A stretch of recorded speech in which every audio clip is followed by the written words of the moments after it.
Today we are talking about workshops, how to structure a workshop in particular. Hmm? So that is the part where where you learn or improve the setup for a workshop. So, what is it exactly we're looking at? First of all, we're looking at the way Bert and Sophie Hellinger has given us the steps to grow into the really big shoes of an experienced family constellation facilitator. And the first step is what this called is a friend and family circle, right? And we will talk about that, what that is. Then we talk about how to design a workshop, and you can put today your designer skills to test. Then we are talking about marketing a workshop, dealing with queries in a workshop, family constellation workshops, and so in person or online. So that's basically it. And we have a few really fun exercises today. Hi, Reem. So let's talk about that. Spread the love. Make family constellation known in your area. So when we are a beginner, and I did exactly these steps, by the way, right? This is how I started 15 years ago. When you are a beginner, you have done a training, right? Hmm? Then you cannot go out and say, okay, I now want a workshop with 20 people. Everybody pays $100, so I'm earning 2 grand. Yeah, and that's my new career, like every weekend or something like that. Just get that off your chest. It's not going to happen. Hasn't happened, not even in Germany, where it is really, really common, right? So, is it as always uh, a way, right? A way to the goal. And the best way is to keep you safe and secure and confident to go further and not to stop because you are giving up is to start really slowly. And this is what Bert and Sophie Hellinger have called der Hellinger Freundeskreis. That's the German term. I have translated that into um, uh, friends and family circles. This is why do you want to do that? First of all, you want to make this methodology known in your area. This is where the people come from. They are not traveling to you from far. Yeah? They want to be local. They want to have some snippets. They want to know who you are. They want to know what you do.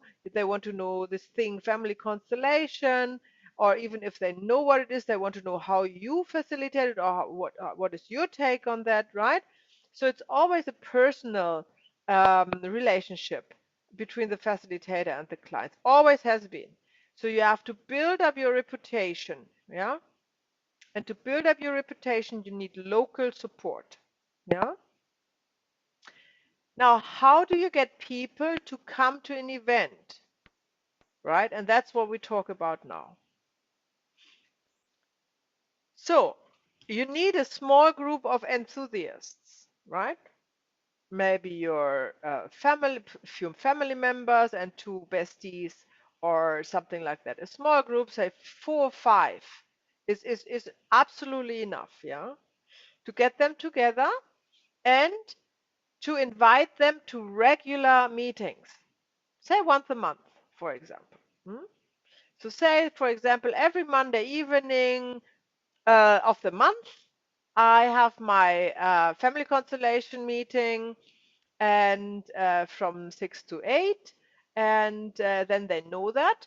And then you say, for example, come and have fun. We are playing around with family constellation, and you will be surprised, how much you get out of it, just by meeting with like-minded people, and they will get to know you better, and you can improve your skills, right? So how you set it up, that's totally up to you. Maybe in your house, that would be the most convenient method, of course, because it wouldn't cost you anything extra. But if you want to keep your private space clean of work, then you might find a really cheap room where you don't spend much money on. Maybe like the community center or in a friend's lounge or wherever you can go. Why you want to keep the cost low? Because these meetings have to be free of charge. Because remember the third orders of love balance, yeah? You're receiving from your enthusiasts as much as they receive from you. If not, I think you would benefit more than they do, yeah?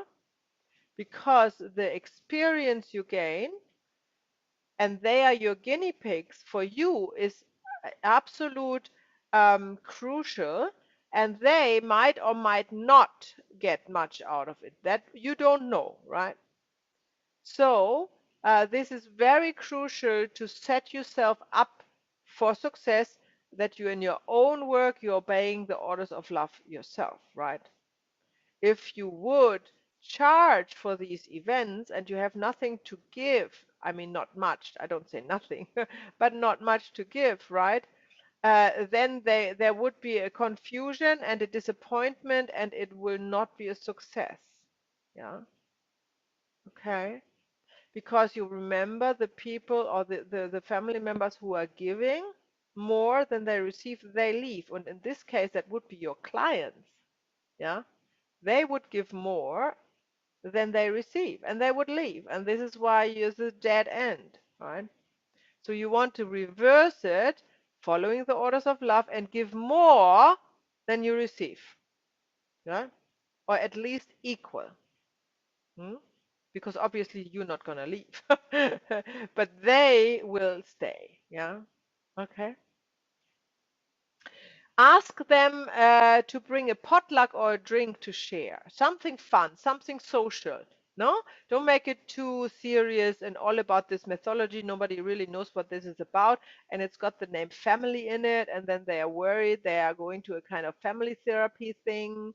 Uh, and so you make it fun and say, just come, listen to me. I demonstrate. You will have fun. And at least there's good food and drinks, so that that makes a difference.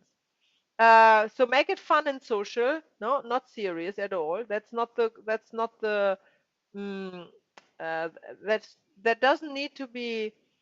The work is serious, but the way you are presenting it in the circles is fun and social, yeah.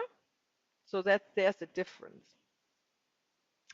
Everyone likes to learn something, so I would recommend that you pick something out of what you have learned or out of the book from Bert Hellinger, and then you talk about that like one of the orders of love, for example, or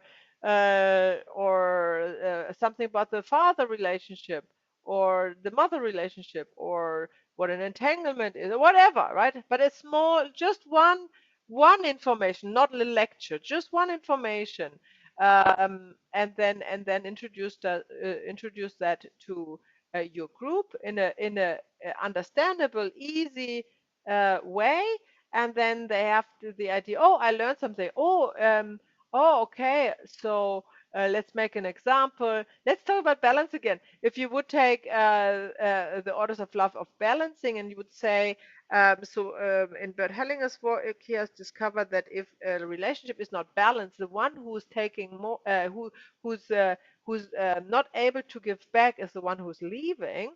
Then they would say, oh, now I've learned something, like you did, like, oh, interesting.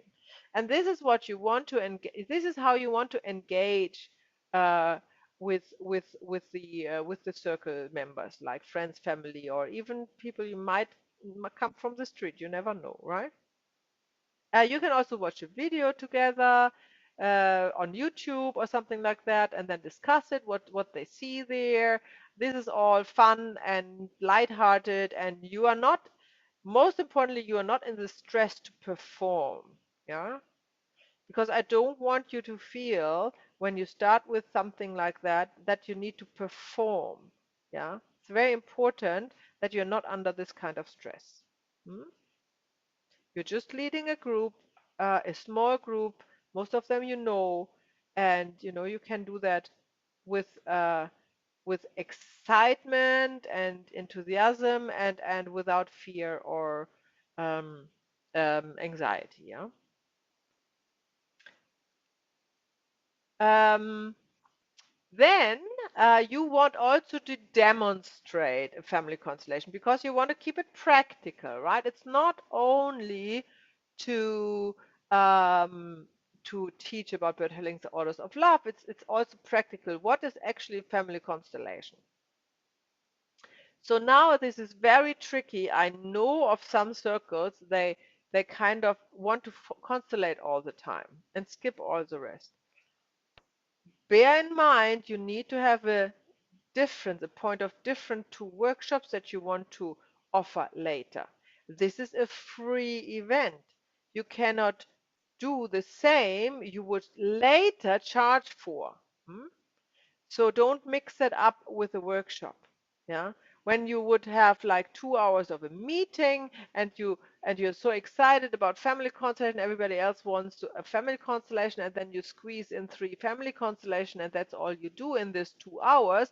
And then half a year later you say, oh, I'm offering a workshop, half-day workshop, costs $100, or let's say $50 per person. Then they say, oh, I just wait for our next circle. I don't need to come.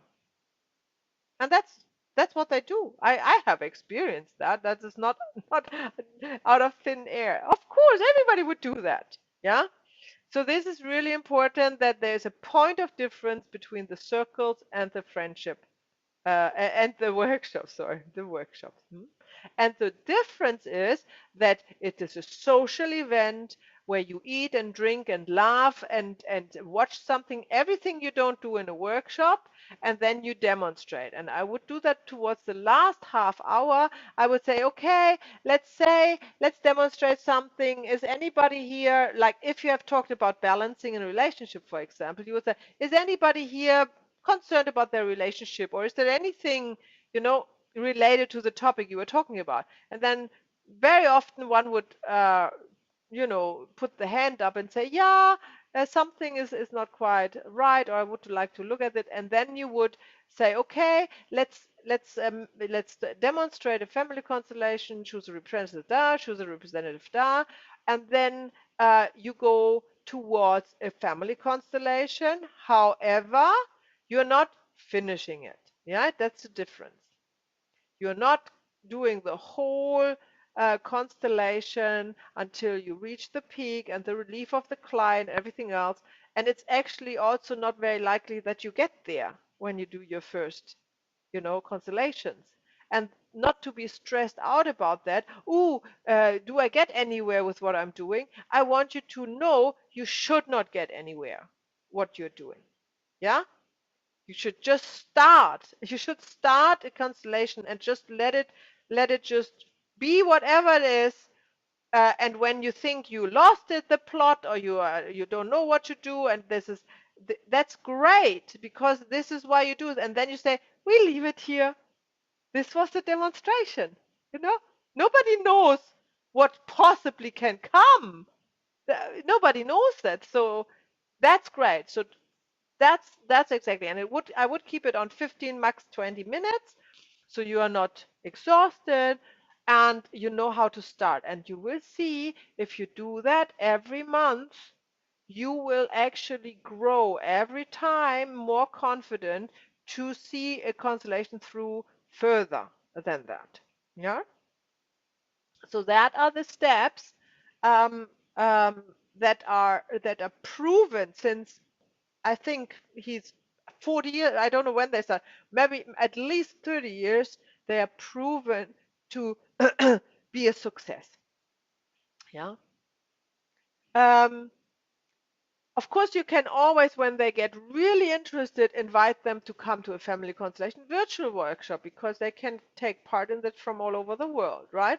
So if they really say, oh, now I'm really intrigued, now I really want to see how the workshop looks like, you don't need to feel the pressure to provide it right away while you're not ready to do that, right? So that would be another option.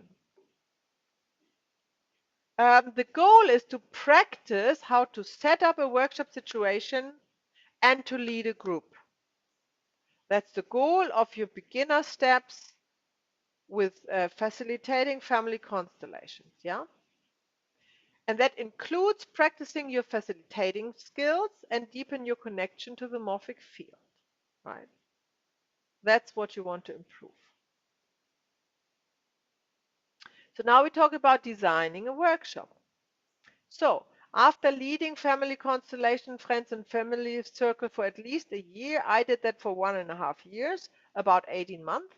So what I did is when I was finished with my training with Bert and Sophie Hellinger, I was living in Switzerland at that time in near the Lake of Zurich, or at the Lake of Zurich. Um, I had a friend.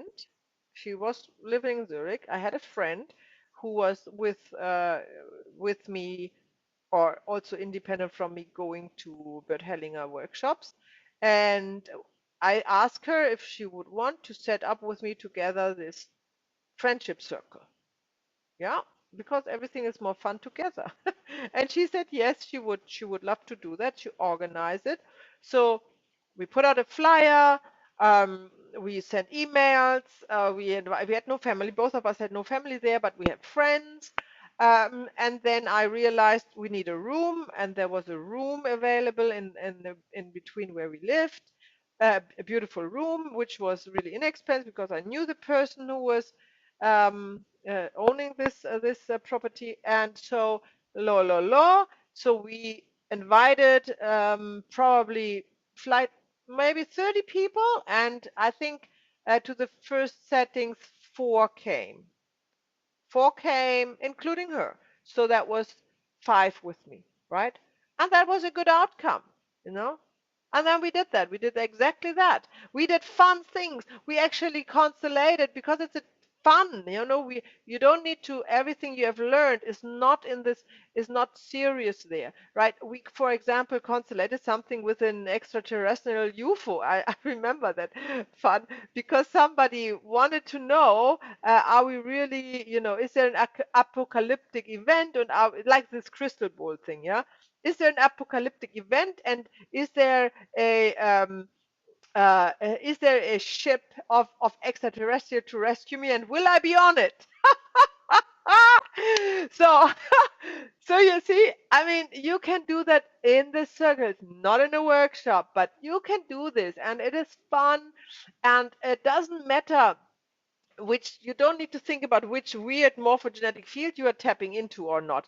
Something is happening, and you're practicing your skills to lead the group and lead the facilitating. Yeah, this is why this is wide open. You can do all sorts of things, and that's beautiful because it gives you confidence as more fun it is, and then you just finish it off, break it up whenever you want to.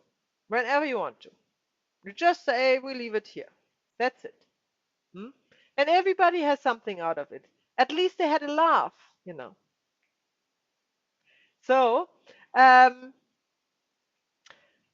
so when you have done that, you will gradually grow into it. And then after a while, this was what happened to me. After a while, um, uh, people were coming and going. It was not always the same, and it grew a little bit. So we had up to 10 people in the circle, and we changed the room.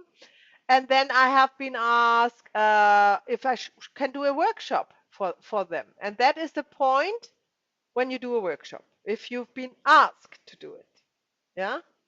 Because then you are ready. Because there's this wise words is, when the student is ready, the teacher appears, right? Or when the facilitator is ready, the participants appear. That is just like it. That is the guidance of the morphogenetic field. Hmm? And then you put up a workshop, and you might get 5 or 6 people together. That's fine. That's great. That's great. If you have 5 or 6 people who are paying for you to come to a workshop where you facilitate a family constellation, great. But you need to have this confidence that you are not biting up more than you can chew, because there's nobody else there. who can, help. So this is, you build up your confidence in a light-hearted way with these circles. So now we talk about this workshop, not the circle, this workshop. Now, how would you set it up when you are ready? Uh, I would aim for 4 to 6 participants. You think that's not many for a constellation, but we talk about that later. You don't need only people to represent. You can represent objects. Objects can be representing family members. So it is not necessarily that you need more people to be representatives. Yeah. Make it a half-day workshop. So, for example, a Saturday afternoon. It is highly unlikely that you can hold the space and the energy for a whole day when you start. And again, don't set yourself up for failure, right? Make it in a way that you know you get through and you enjoy it. Yeah? That is more important. You need to feel good about yourself, that you achieved something, that you gave something from your heart that was valuable for the participants, and you need to feel energized afterward, not exhausted. Hmm? So half a day workshop is great, and especially if you have 4 to 6 participants, and not everybody wants to have a constellation. If you have 3 or 4 hours, then you can, when you start, you need over an hour per constellation. That is kind of an average, right? So you can probably do 3 to 4 constellations, and that would be many, right, to start with. So 3 would be probably enough to start with, and then there's a break in between.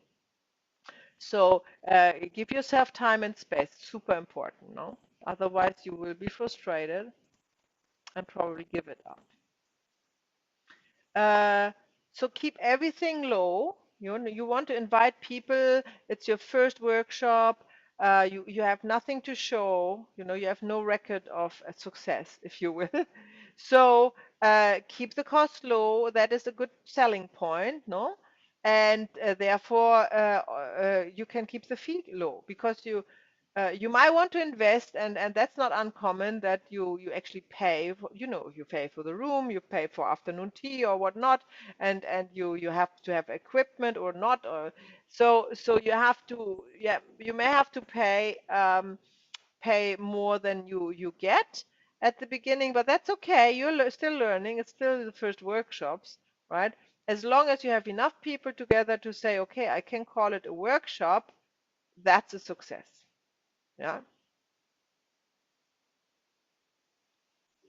Um, of course, your friends and family from the circle are the first ones who are likely to come to your workshops, right? So this is why it is so extremely important that you, from the very beginning of the circles, point out the difference between the circles and the workshop, and do not water that down by performing workshops in the circles. That's really important. Um, how do you go about the workshop is, I would probably prepare something in writing or a Facebook post that is as detailed as possible about your workshop, hmm? Because it's the first one, so you need to talk a little bit more about yourself and about the workshop. You have to talk about yourself, but you have to be honest. Yeah. Yeah, that is a field. I won't mention any name. I just give you an example. I just saw a post from one of the trainees, marketing an international family constellation conference online. And reading through it, I was really surprised. You know what I'm reading there, because I don't think that's is a true picture. So be honest. It is really good for your own soul. It is really important for becoming a serious or making the serious entrepreneurship for you, right? That you have the reputation that what you say is what you do or who you are. Hmm? This is gold. Once you lose this, you will never get it back, right? And that is also reflected in the orders of love, of course, right? And also, you will only attract the same person. So, in your workshop will sit people who are also dishonest. Hmm? And this all is a down spiral. So the start, to be honest, say I'm a beginner. I have this, of course, you have the credential, you have this training, and you have participated. You are maybe certified. You have participated in so many workshops. You have you have organized a friendship circle for so long. You have something to say about yourself. This is actually true. Yeah, beside your profession, which you also have. You know? So this is all true, and put that in there, but not more than that, right? And say, I'm now inviting, you don't need to say, this is my first workshop, but you can say, and I'm now inviting you to come to my workshop. Hmm? So how do we market a workshop? Of course, the workshops in your areas, the best method is word of mouth. That's no doubt about that. You're actually relying on that. Yeah, you are relying on word of mouth. So that's one thing. Then of course social media is super, but there's still word of mouth, right? You can post as many events as you want. Doesn't mean that anybody's coming, right? So again, word of mouth.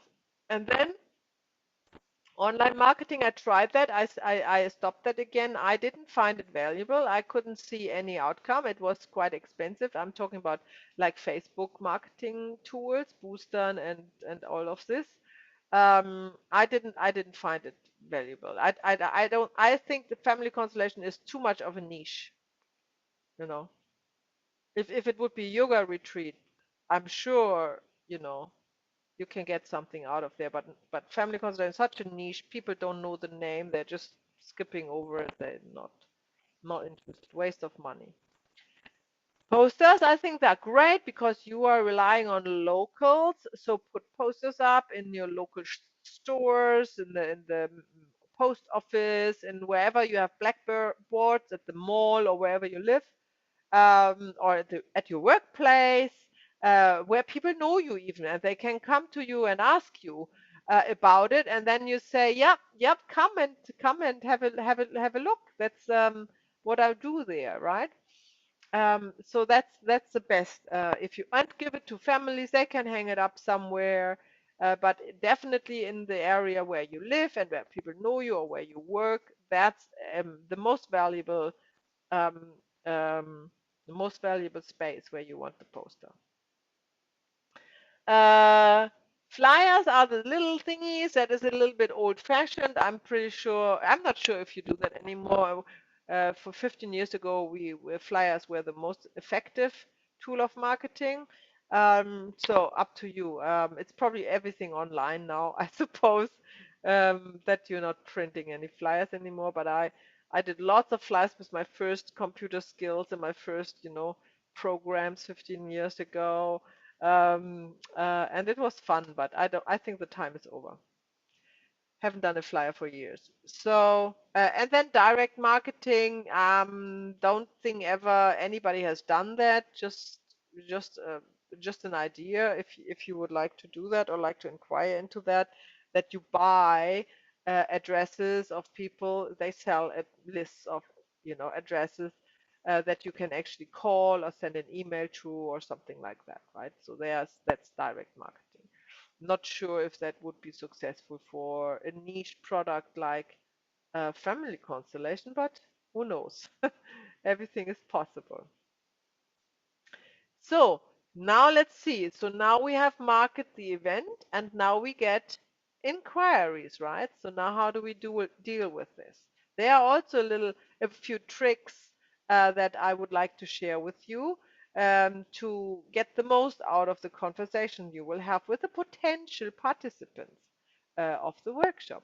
So give the necessary information, of course, but don't talk too much, right? Because they should come and see what you do.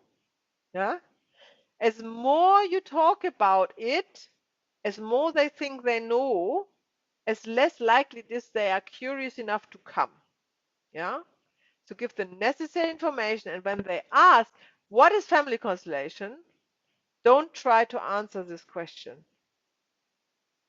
It is so difficult to do that to somebody who has no clue, and you have them on the phone and he doesn't know you. What you say is, come to the circle if you're not ready yet for the workshop, or look up some videos online about what family constellation is, right?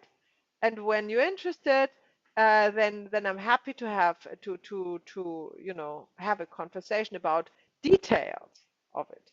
But to explain what is family constellation to a beginner um, is tricky. If you don't mind to spend half an hour with somebody you're never gonna meet again on phone, that's fine. Then you can start to do that, of course, right?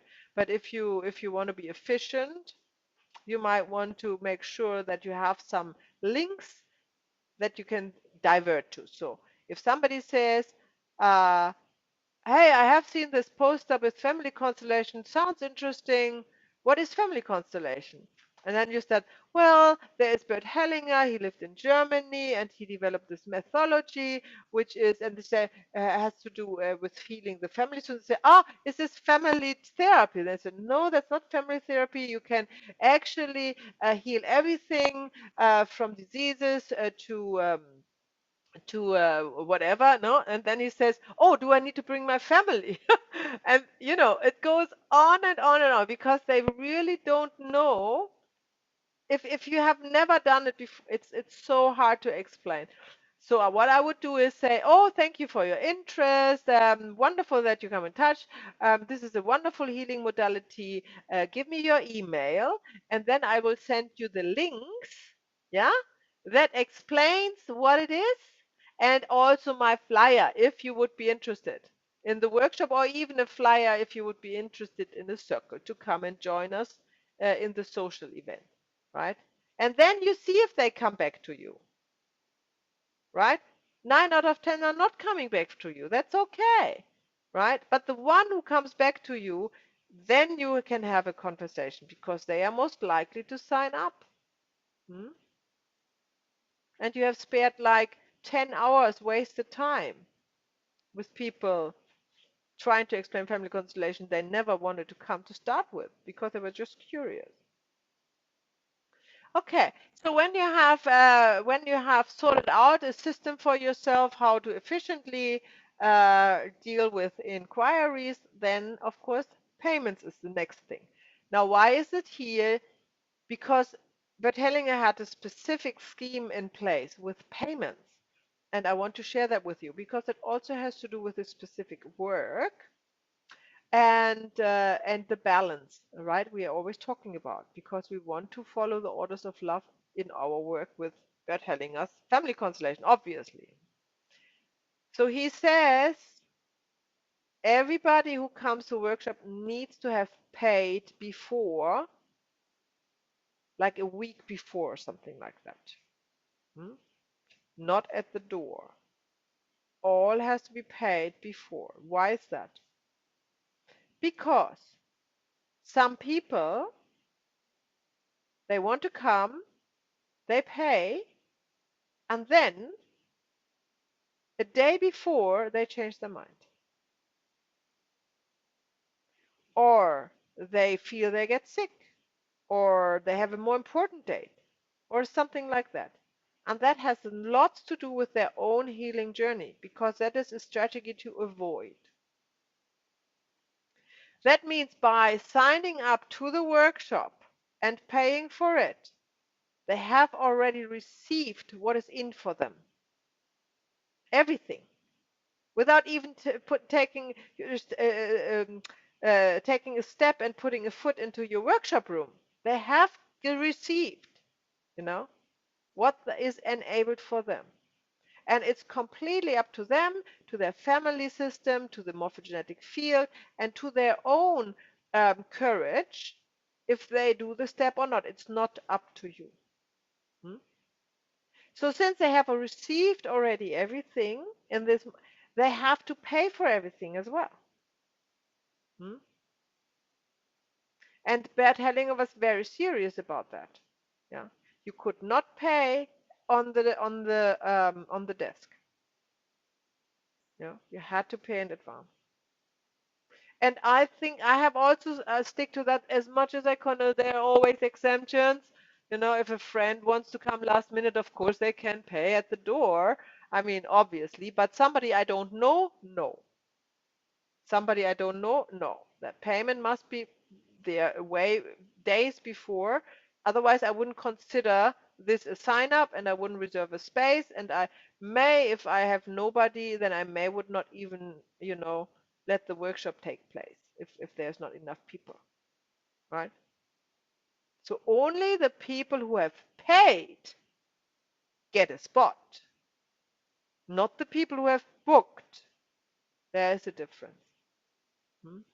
And it will save you a lot of trouble and headaches because in this work, family constellation work, this goes so deep that all things happen with participants that they make sure subconsciously that they are not um, joining the event,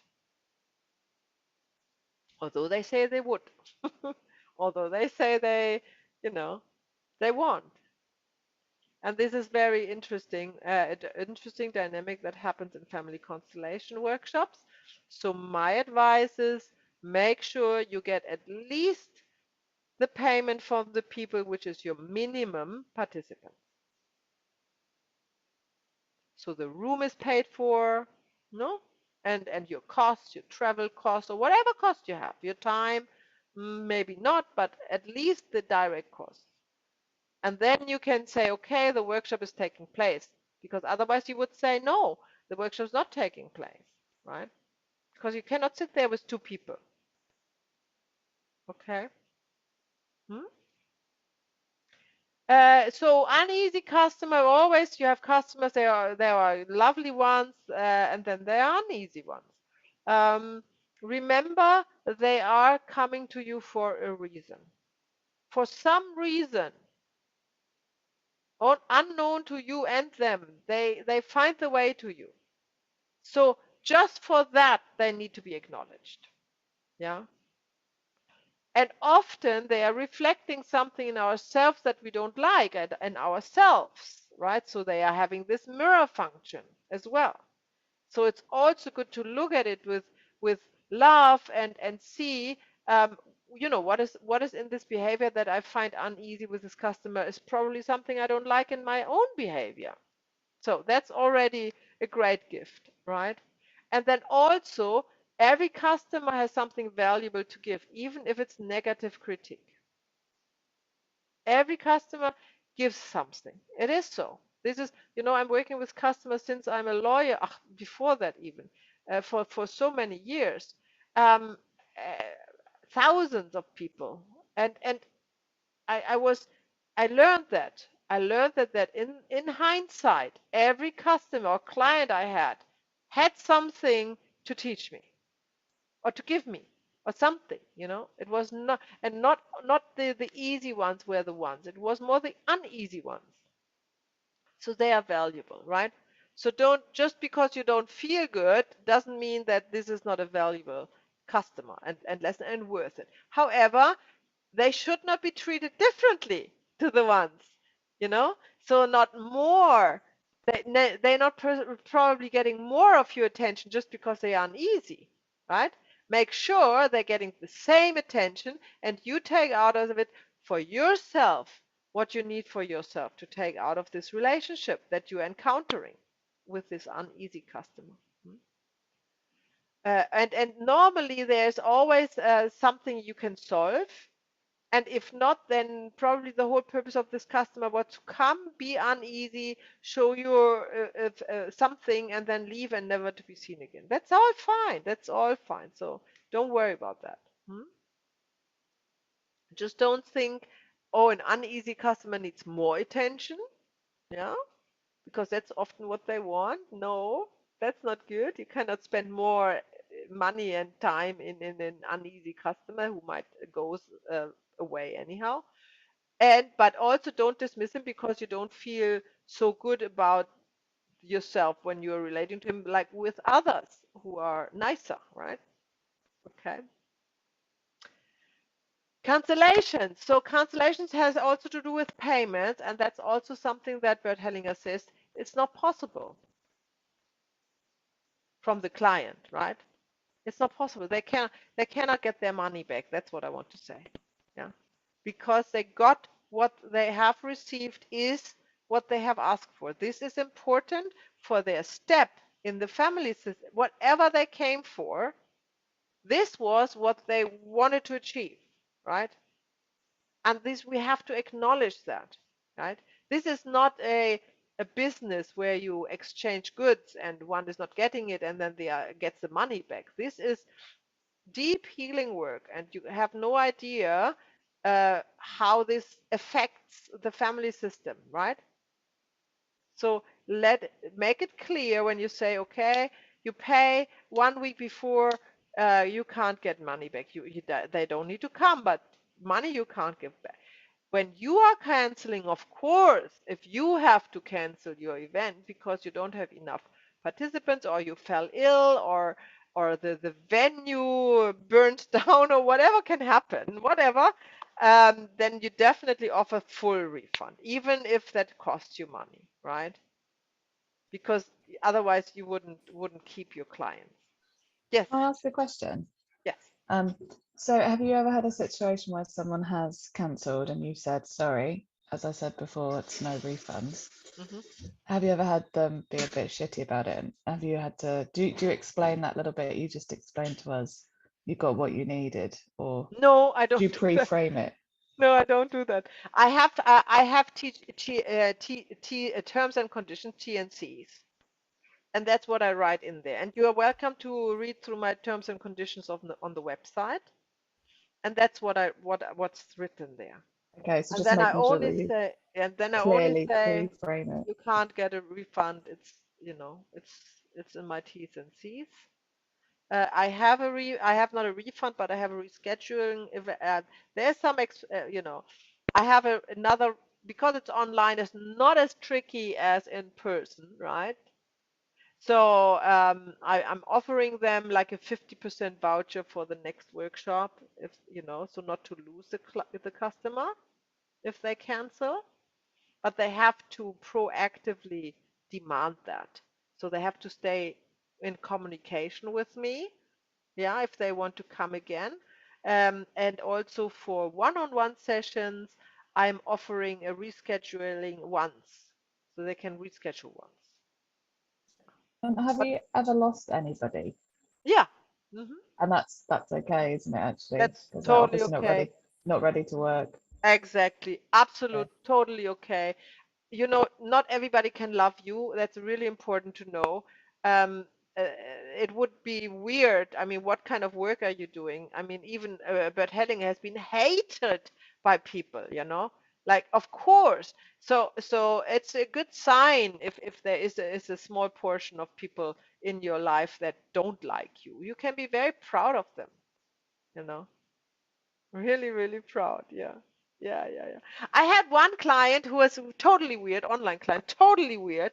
That was such a weird story. I didn't, today, I don't understand. She booked an event, then at one, an online and one-on-one, then in the next second, in the next moment, she said, I can't take part. Like, one email, the next email, I can't take part. I need a new appointment. And then I said, well, then just book another appointment. She said, no, no, no, no, no. I need to reschedule this. And then I, diverted her to my T's and C's. And then she said, no, but this says, and she was weird. She was making up stories. And then she declined her credit card. So the money didn't come through or was taken away again or whatnot. And I also had to pay a fee for all of this. And I have done nothing. I have done absolutely nothing. It was all her conversation, right? So, and then I was sitting there because I had a 6 weeks period to deny the claim, or what is this term? And I'm gonna deny that. I'm gonna click on that, and she should have proof because she got the show. I was sitting on the screen half an hour waiting for her, right? And then I thought, you know what? I think I let that go and pay the $20 fee or whatnot, and I just let it go because this is a weird situation, and you, I didn't feel like I want to put any more energy into that, and I was absolutely sure I don't want this client anyhow. You know, you don't need. So it is. You are not like, what can I say? Uh, um, you are not in your service. You are not there to be available for absolutely everybody. That's not what you do. It needs to be right for you as well. Yeah. So you do not need to take any shit of anybody and think, oh, that's a field, it's giving it to me. I have to endure that. I have to endure. I have to swallow that. I have to eat shit because that's the field, right? No, you don't need to have to eat shit. You have to be aware that somebody is shitting something on you and be aware that you want to let it go. Yeah. So it's really important. But there are not many people who are kind of dumping shit over you. It's really not that many. So it's easy to let them go. Okay, so that's just what I want to say to cancellation. So now we have a fun exercise. We are one, two, three, four. That's great. So we make two groups of two. So what is this exercise? You create a family and constellation friends and family event. That's a circle, not a workshop. I had this misunderstanding before. It's this event, the free event, yeah, where you want to have a post or something that you want to invite people to come to regular meetings, socially and fun. Yeah? Hmm? Okay. So I'm sure you can, Canvas or something. So I want you to design a flyer, hmm, with your partner in this exercise together, and you have to decide on one flyer. I had once a group who couldn't decide on one design and on one wording. So they deliver two. No, I want you to talk to each other and find something you can both agree upon. And you can discuss what we have discussed. Yeah. And then you are developing a poster, a flyer, or an online description event, whatever, for this circle. The first step after certification would be to create the circle, and that is what you do, right? And you can also put in some information into this flyer that you're creating, um, with what kind of not a timetable, what you want to offer, yeah. So not just a few words, just give me some meat, right? So I know that you have an idea how to start. Hmm? Okay, so let me, what is this what I have here? Yeah, group of two, design an invitation. Yeah, and if you have time, so I want you to design this flyer first. And if you have time, because you have 15 minutes each, if you have time, no, you have 20 minutes each. And if you have time, then I want you to write the introduction. So let's assume the people are there, yeah, in your first circle, and it's the first time that you say something to this group. What would you say? Like, what is the speech that you hold? What is the first few sentences you would say, right? About yourself, about the event, about them, about, whatever. So, but first of all, you have to design this flyer. And then if you have time, you can, it's not important, you can design. So hands up, who knows Canvas and who knows how to design? Nobody. Yes, Reem knows that. And Charlotte, you know that too. Okay, so one of you goes with Rosemary and one of you goes with Jeanette. Okay? So then we know you can do it together. Okay? Right. Cool. So let's stop the screen sharing and go into our breakout rooms. I have to record. Now I'm recording. You have to read it out again. Family Constellation Circle. Join us for a Family Constellation Circle where we will be explaining what a family constellation is, then the orders of love, and finally have a small demonstration before we have some food and drinks. Bring a dish, an open heart, and a smile to share with others. Date, time, location. So the smile was Janice's idea. I added the open heart to it. Ah, that's wonderful. Look, very Thank nice. you. Very good. I'll stop sharing now. Very good. Very informative, unlike ours. Yeah, it's very informative and Yeah. it's also very clear. I like this Mm. blue and the hug makes an emotion, but the rest is clear, white on blue. No explanation what family constellation is, which I think it's good. I mean, it's one way to do it. So risking it that, they just have to find out. And yeah, so very well done. Did you also had time to work on your opening sentences? No, No, we barely got to finish this. that's fine. That's fine. Okay, next one, Charlotte. You want to Hello. share? Yeah, so me and Rosemary discovered that we You had have lots of very fun. I different, can see we that. had Yeah, lots of fun, yes. yeah, yeah. And we discovered we have very different marketing styles, but we also have very different target audience. Okay, Because so we went with Rosemary's audience, who probably wanted a bit more fun and cheese rather than, info. okay. So let me just share my But you screen. found a compromise. This is your Yeah, mutual. Yeah, yeah, that's fun. Rosemary. It's not good in compromising.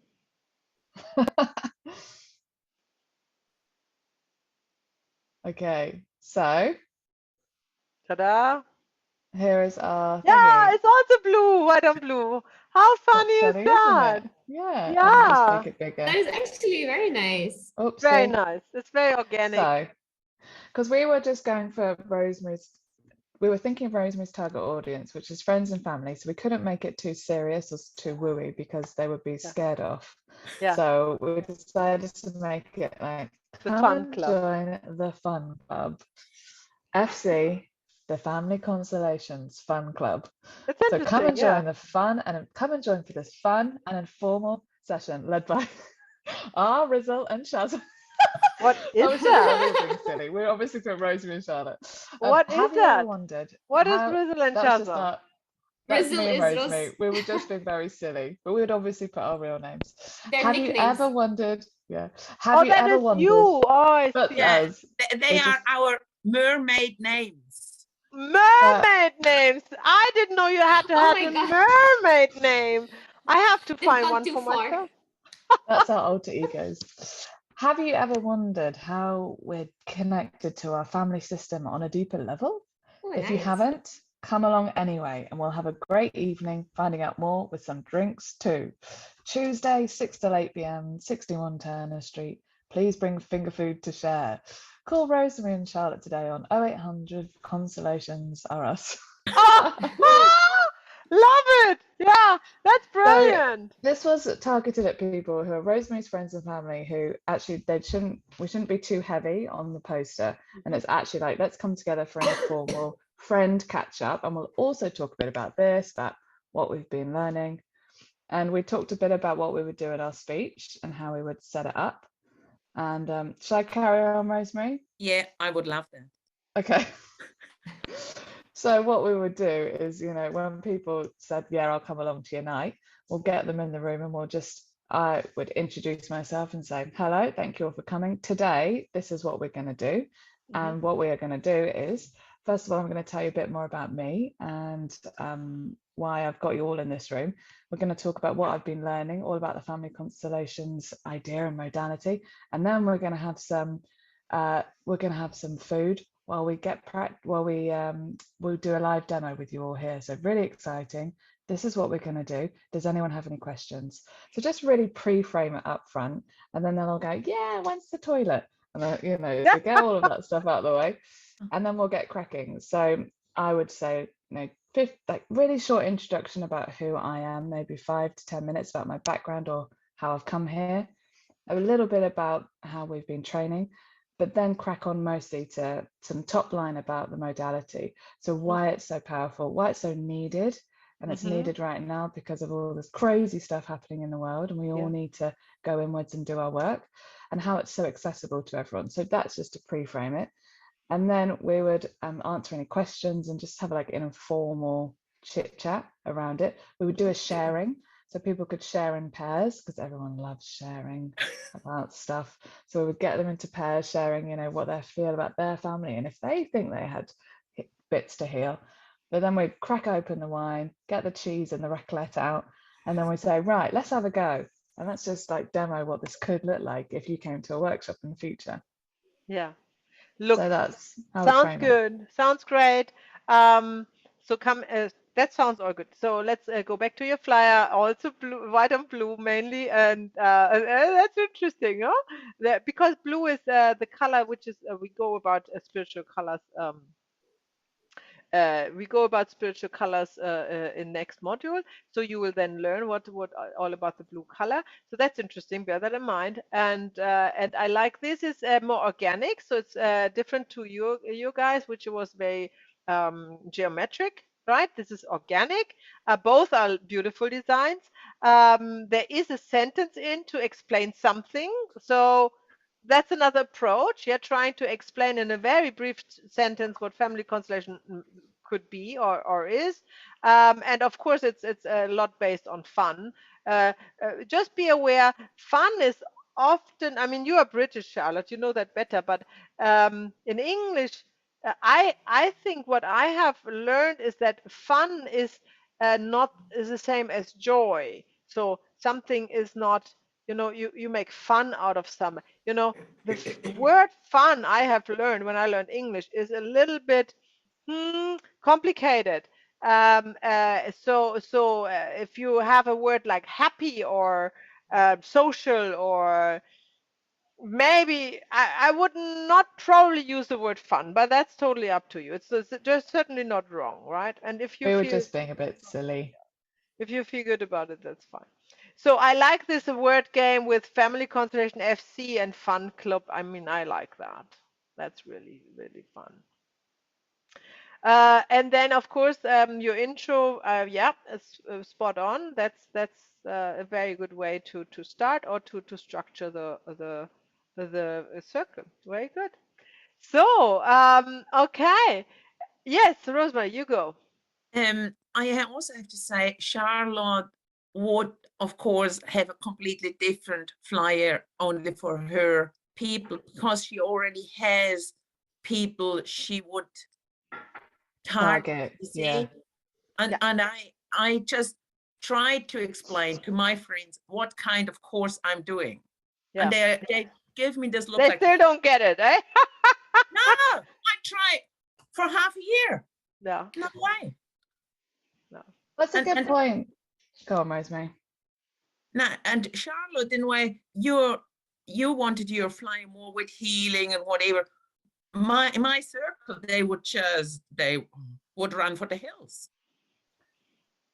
Yeah, so we were trying to, so Rosemary was saying like, because I have a healing practice already with sound healing, so I have people that would come and explore this with me. Yeah. But Rosemary was saying that this would just be her friends who, I don't like understand. she said, like, so it's really tricky. Like, how do you get that balance of saying getting people in the room if they're not really used to? Do you know what I mean? Tricky bit.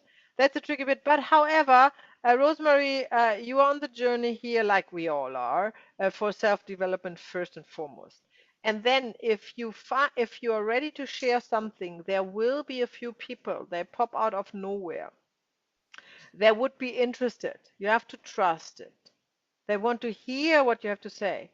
What I would like to share with you, if people ask you, and they are friends and family, if they ask you, what are you doing there?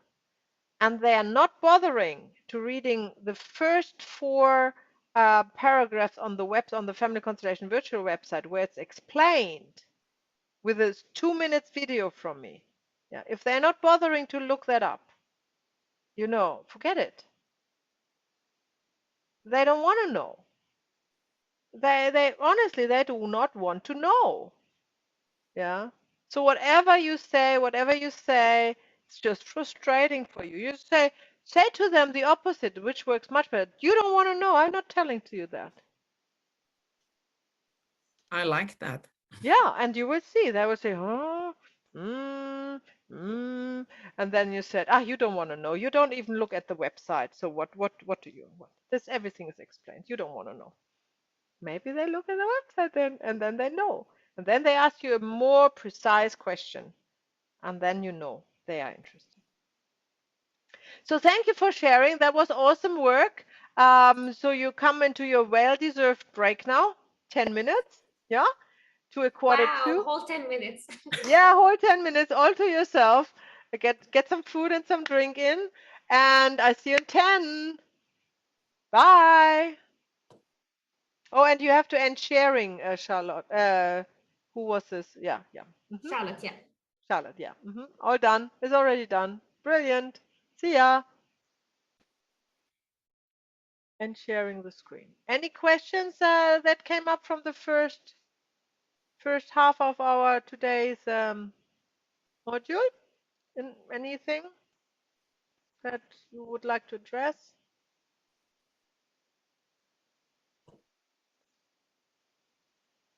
So, break. Okay. So, here's another quote from Bert Hellinger, which I hope will uplift you and know you're not alone on the journey in the beginning. You don't have to be complete at the beginning. You just place yourself in the path and you will be led along by the field. Like an acorn grows into giant oak tree without knowing all the details how to do it. It just starts at the bottom and takes it from there. Yeah? That it is, right? If we would only start, if we would know everything, nobody would ever start. Yeah? Just bear in mind that is with absolutely everything. So let's go up. Now we are going into the actual day of the workshop. Yeah. So now we have prepared the workshop, and now we're going into the day of the workshop. Setting up the room. First of all, why a room? Why not outdoors? What do you think? Does it have to be a room? Can it be outdoors? Can it be under a tree? Can we sit like Buddha around a tree? Yeah, Reem. I mean, it gives you the privacy, so you have like control over the environment. Okay, good point. Otherwise, Privacy. outdoors, it would be very, very distracting of people coming, going, staring at you. Okay, that's a good point, privacy. How about you are in a private garden? I would personally Everything prefer has an to. energy, right? I could be wrong, but like in Okay, trees and energy. What do you say, Charlotte? I personally prefer to do it indoors because, like you were talking the other day, Maya, about controlling the conditions, and like it's easier to have chairs which are not comfortable inside, or you're easier to hold the space in a way that you can actually That's also point. condition, that you can control. And like if I was a practitioner, I would get distracted if I was outside, cars going past, and just me personally, but Yeah, that's also very valuable reason. Rosemary has an idea too. If you have it outside, I think you would need to subdivide the area of where you would say this is how far we go. For example, once I watched a constellation and this person did constellate with horses. Yeah. Ooh. So, and this was outdoors, and she in a way structured the area. This is how far we go. I don't know. Like, So like now I'm creating intrigued with horses, with humans, or only with horses, or did they had? No, horses and humans, and you have to watch. Hey, it's unbelievable. It's Please put the link was, on the group, on the website, on our group chat, yeah, so we can all watch it. yeah, On the it's hey, general, amazing. on the general chat, not only our group, on the general community chat, the first one that comes up, yeah. I will. That would be awesome, interesting. Yes, these are all good points, and all of them are true. Everything you said is also what I think. And on top, I also believe that the morphogenetic field has easier to come through and resonate in an enclosed room. Because think of resonance, right? Resonance needs something to bounce off. And I think an open air field situation, it can go in all directions. And instead of resonating with the representatives, with the client, with facilitator, I think it's gonna be actually really difficult. However, for the circles, when it's a nice summer day, fine, go out, have a picnic. That's different. This is where you can play. Not on the workshops. I agree. I think for all the reasons that you have mentioned, it should be indoors. Definitely. Yes, Reem. Slightly different topic, but just remember the question when you talked about resonance. One of the concerns that I've seen in the previous workshops with other facilitators coming up is, and I saw it also online, people arguing that when you represent and you are connected to the field, it's like you have residue in you, and you like carry the energy of that person with you. Like, how do you reply back to those people? Have you experienced that in our workshops? Not me, I know that. I know it doesn't Anybody? happen, but like, Anybody? No, you don't experience that in my workshops, and not in her Bert Hellingers neither. Why? No. Why? Because we are not inviting the energy of the persons in.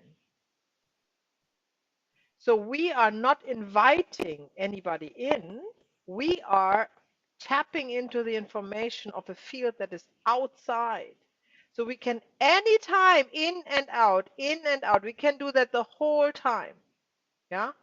But if you would invite like the emotions in or a spirit in or anything, then it's there. Then you can't get rid of it anymore. But there is this habit to call family constellation whatever kind of group sessions they do, which is not that, right? And yes, you can get trapped. Then there is the other possibility is that you are resonating with something that is triggering your own emotion. All right. Of course, that happens. Like you're resonating, you've been chosen as a representative because it has to do with your own issue, and you might completely unconsciously relieve something, which is all we love about this work.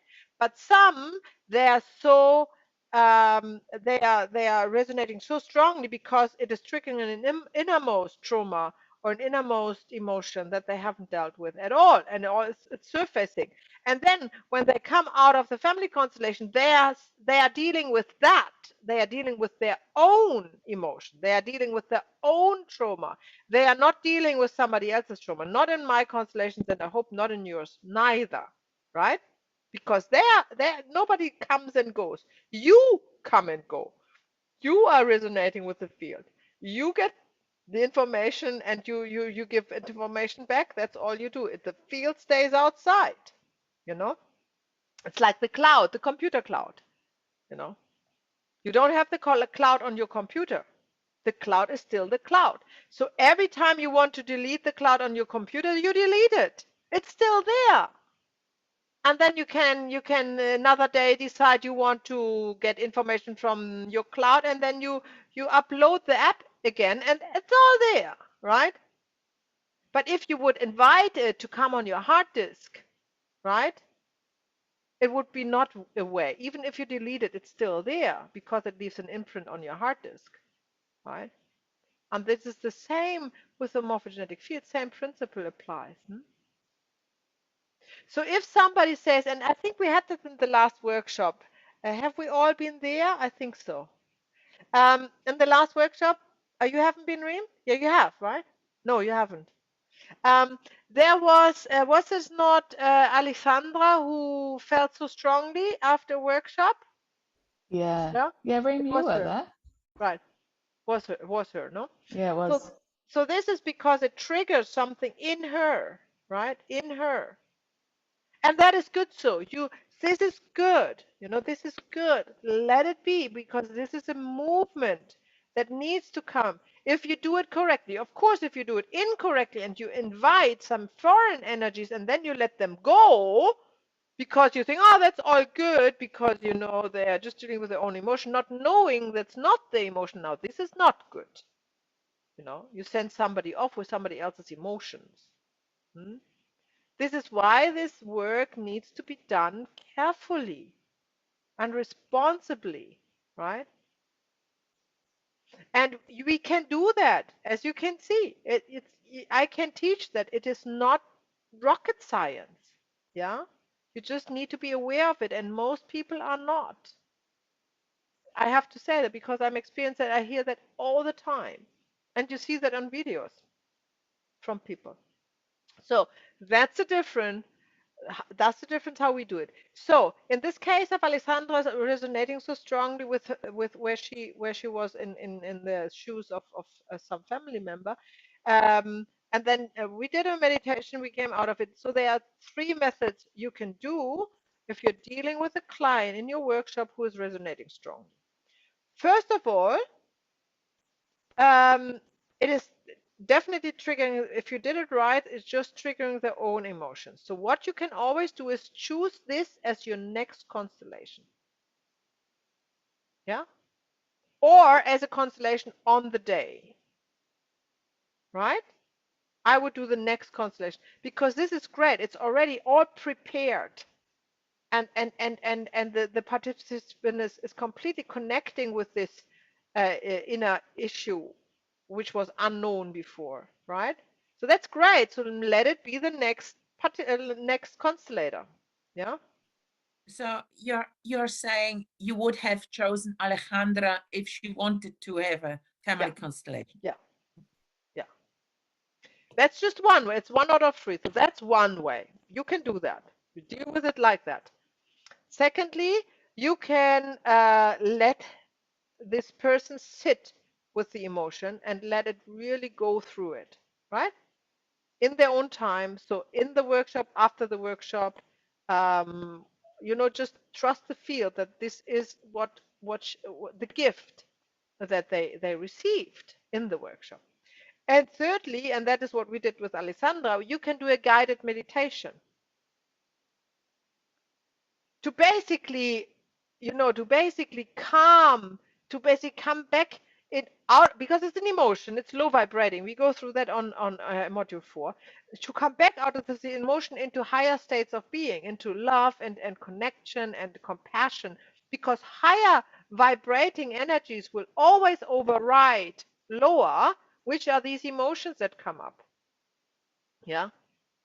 So that's the third method to do that. And some people mistaken the guided meditation to to release, these energies or these emotions, or again, which you have caught before. That's not the case, right? You're not releasing anything because you have not caught anything. It's yours. you know you're just transforming this into higher vibrations. You're using the powerful experience to get you into higher frequencies, right? with a very simple light meditation or whatever we do. No, nothing complicated. Okay. So, all right, now we have established we want to sit in a room, right? Yes. And just be sure the room is not too big. If you are, if you get the community hall for free, which is great, but you have only 5 people, they are so lost in this room. You may want to consider to do it at home then, right? Or at a friend's place when they have more space. But so it's also nice to have like an appropriate size. And for a small group, 40 square meters are plenty. Hmm?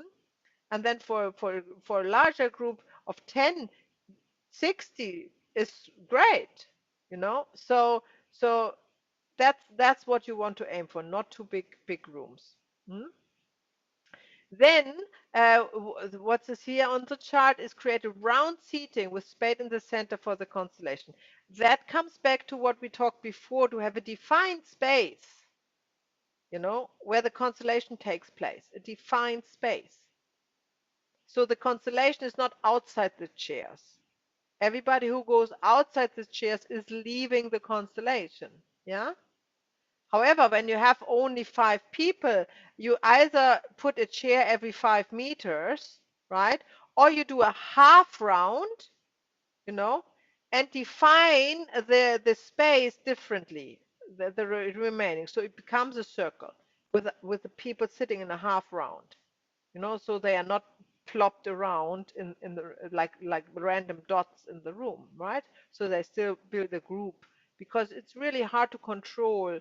Let's say you have a 60 square meter room and you have 5 seats in there, 5 people, then you know how much space each has around them. It's hard to control them, especially as a beginner, if they, you know, are so scattered. So you want them closer to you. Yeah, and then obviously you can't build a circle where you can have a constellation inside. So the half circle is really good. I do that often and it works very well. Hmm? You can line out the rest of the circle if you want to, but it's kind of natural extending of the half circle is a circle. So you don't need to put marks on the floor or line or put clothes there or something. But you can. Why not? As long as you can define the space. That's all I say. Hmm? Uh, you have your participants, and then let's say 5, and then it's you, and you need an extra chair, which is the hot seat. Yeah. So you have the amount of participants, where you have the amount of chairs, then you have yourself additional and an empty chair. So 2 more. Hmm? And these 2 chairs, they are next to each other. And then we talk about that where to put them, because the energy plays a role here. And then the rest of the participants are either in a smaller circle around or in a half circle right and left of the 2 chairs, right? So they are relatively close. You don't need to yell at them, and you can also have better control over the group. So we have talked about it, the empty chairs on your right. So you're sitting on the left one. The empty chair should be hard, nothing fancy. Yeah. And where to put these 2 chairs is great if you know some feng shui rules. Just basic, nothing fancy, just some basic energy rules about energy in a room and how to furnish a room to catch the best energy. The energy must be high, the highest where you sit with a client. Hmm? So it cannot be a drafty area. Hmm? If you should have a wall behind you, no windows, no, if you can, definitely no doors, but also not in a corner. So these are all feng shui principles, yeah? And that's really good if you place it there. And often we do that intuitively, yeah? That we think, ah, I think that's the right space. And that would be most likely one with high energy.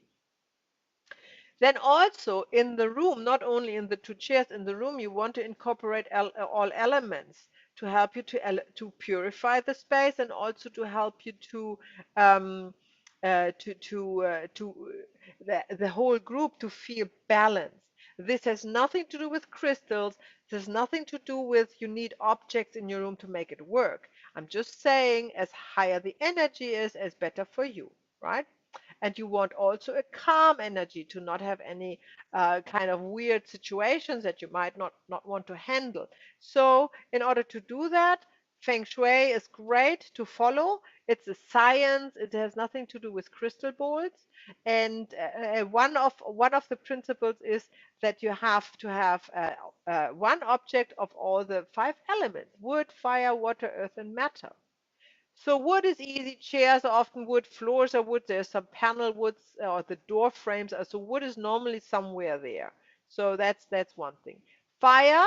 I like to light a candle. I think that's always good. Just a peace candle on my table next to me. Um, for some reason I find so I want the fire element. So that's how I incorporate the fire element. Water is easy. Everybody needs to bring their water bottle anyhow, right? So water should be there anyhow. Then we have earth, some earthy things that could be a rock or something like that, or a statue made out of metal. I have in my yurt, I have a Shiva statue out of bronze. So this is, no, sorry, this is metal.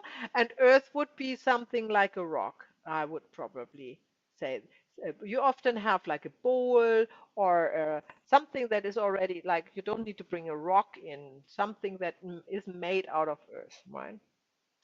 So when you have these elements just in the room, they don't need to be placed specifically. We are not going that far. Of course, they are Feng Shui masters, and I have no idea what they are talking about. They would place it in different areas. So I don't know. I'm not going there, but you feel free to dive into this. It's super interesting if you haven't done so, and may have an eye on the room, how you want to handle that. Um, of course, it goes without saying, this room needs to be tidy and the floor needs to be super clean because people lie down on this floor, right? So you in person have to clean the floor before the workshop starts because you can buy as many cleaners as you want. They might not take the same precaution, right? Carpet is best just because people need to kneel, right? And it's really hard on like stone. A stone is impossible. Wood is also hard. Carpet would be best, but here you go. If you have a wooden floor, that's fine. You just need to have some bolsters, yoga bolsters, or cushions or extra cushions. And if you have somebody, an elderly person or somebody who has knee pain, and you want them to knee in front of the mother or the father, then you need to offer a cushion that they can kneel on. No?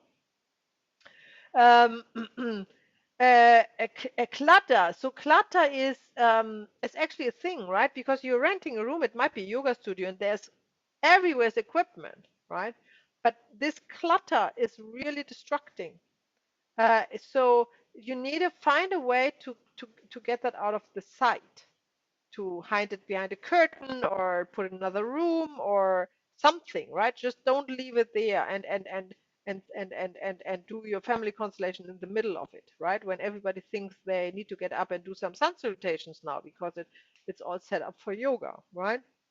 So that's really important. And at least put it all to one corner.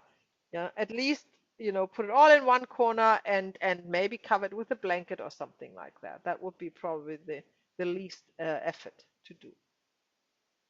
When you do that at home or when you have a private room, make sure there are no private things in there, right? Right. That's also something. It should be the room should be really plain as possible. You need to have blankets, pillows, and stuff there. It depends on how long your workshop is because the chairs are normally not very comfortable, and only the hot chair needs to be uncomfortable. The other chairs, they should have some sort of comfort, so it's not actually like a torture for your participants to sit there for 4 hours, right? Just think of that. That you bring enough props and that you're not surprised when you're there that they are can't they're not sitting much. They will go and do the representation all the time, but still, it's a thing. Could be cold, could be drafty. People might experience some emotional turmoil and feel cold. They want to cover with a blanket, even in summer. all sorts of things happen, right? So have some props there, right? Have extra items. So here we come. We'll talk about that in module 5, what objects we can use for representatives other than person. So when you have a workshop, and let's say you have your 5 participants, then you want at least 5 more objects that can be representative. So you have at least 10 person or objects that can be represented. Now, what items can that be? Yes, Charlotte? No, I was just going to ask what items can that be, but you're about to say it anyway. So what item it could be cushions, it could be shoes, it could be yeah, what else? Cushions, that's easy. It's the easiest. I did one with shoes that was really good. The good thing is about shoes is that you can have like a face. You have a point of direction, you know, where the front shows. So that's better than pillows because yeah, so shoes actually work very well. And similar things. What else? If you have, like, if you are hiring a room in a music institute and there are music instruments, great. Or here we go, horses. Rosemary was just talking about horses. Of course that's not what you do in your room, but it could be really it could be anything or anybody.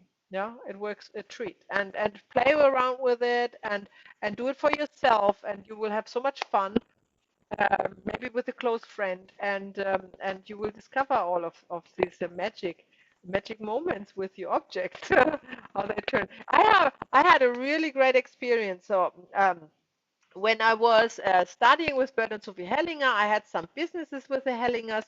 So I was some legal things. I was advising them, and then so we were sitting together in one of the workshops. Sophie Hellinger said to me, "Let's have lunch in a you know in a restaurant."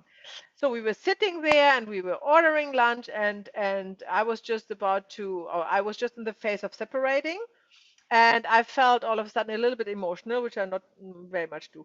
And then she said, um, "Shall we not look at that?" And then I said, "Okay." And then she just put the glasses and the pepper and the salt and the cutlery, and all of a sudden, the whole family dynamic was represented on this table at lunch with everything that was on the table.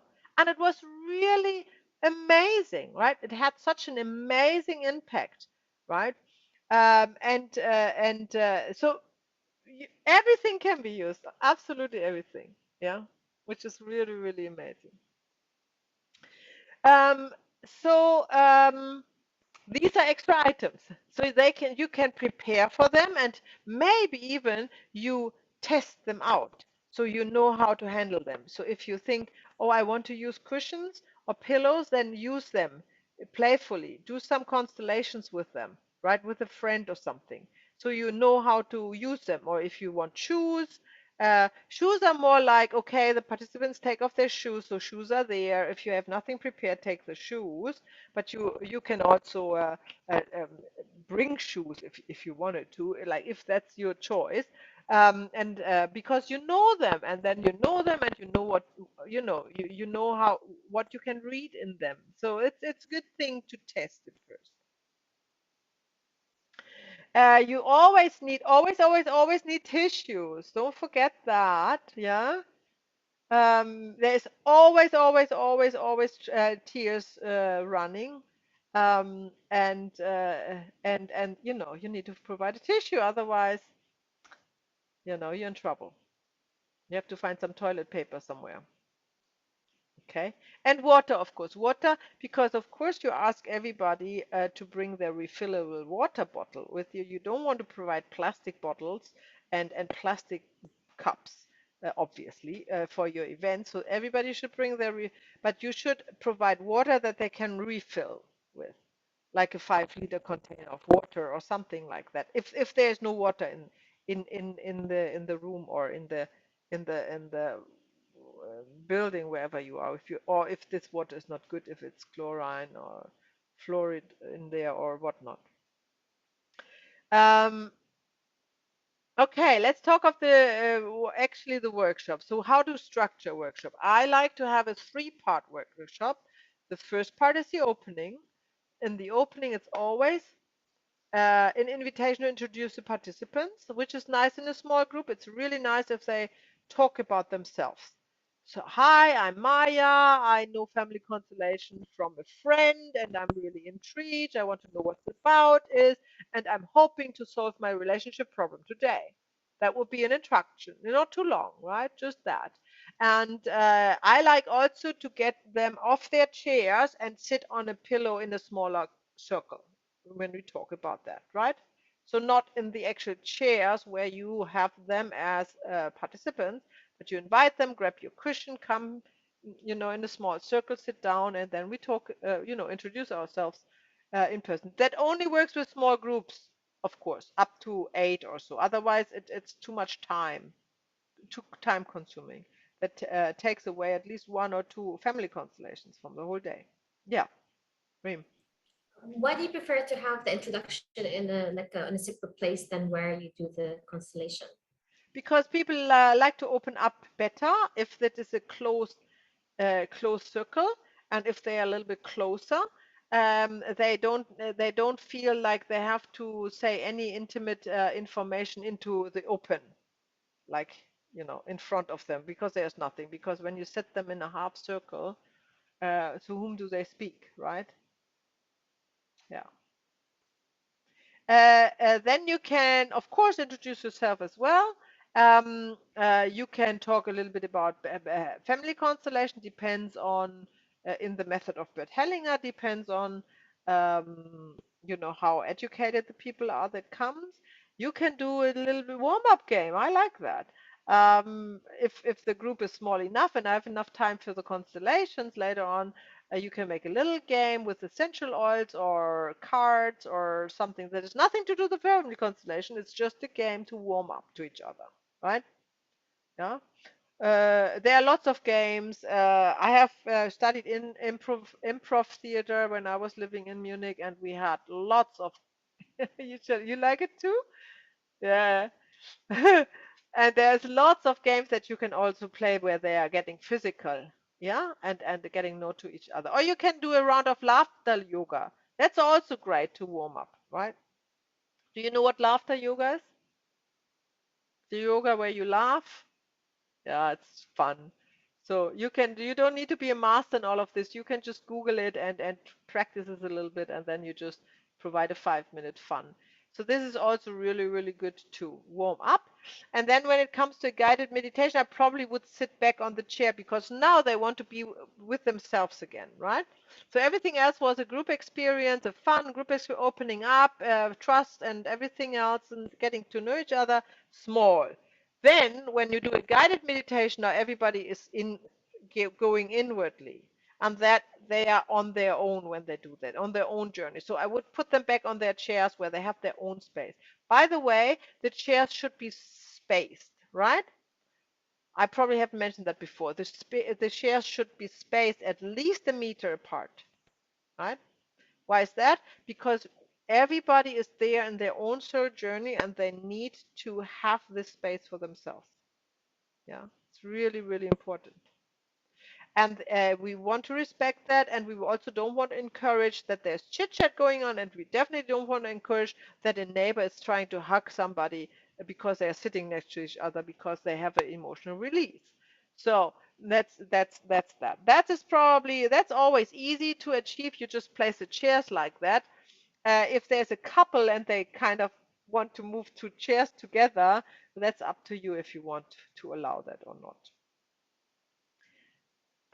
Then you have the main part, which should take the most of the time with the actual constellations.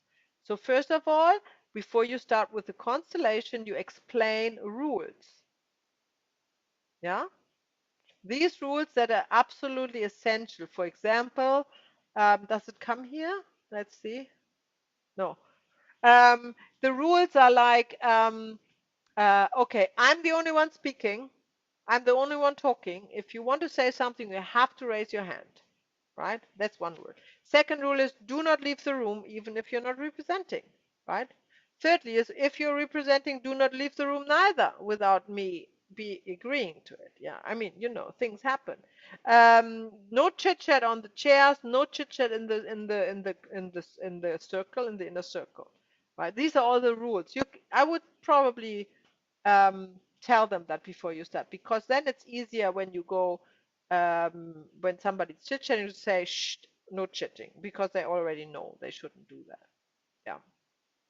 So then you ask the participants who wants to consolate. We talked about that. So our hands going up. And then we talked about that. Then you choose or you let yourself be guided to choose the first constellation very intuitively. Now, then you aim for one constellation for each participant when you have a small group. And this is what you said in your flyer. Hmm? But you don't need to if you don't say it in your flyer. If you do not say everybody gets a consolation, then that's not a goal, right? Obviously. And you need to be aware you have to calculate an hour when you start, when you're a beginner, an hour for a constellation. Yeah. So if you have 5 participants, you would probably need 5 hours, right? Hmm? That's just a rule of thumb. Hmm? So you might only want to constellate 3 out of the 5. Because after 3 constellations as a beginner, you're quite, there's quite a lot going on. So you might need your time out as well to digest all of this. Hmm? Um, Stick to the announced break times when you do workshops. That's a general rule, not family constellation. Because if you have announced breaks, then you need to more or less stick to them, because people are starting to move on the chair because they have already planned to go to the toilet, or hold it until then, or hold the hunger or the thirst back until then, or uh, the chit chat with their friend on the other side of the room, and then they get nervous, and then they're kind of losing a little bit the connection, and it's harder to work with them.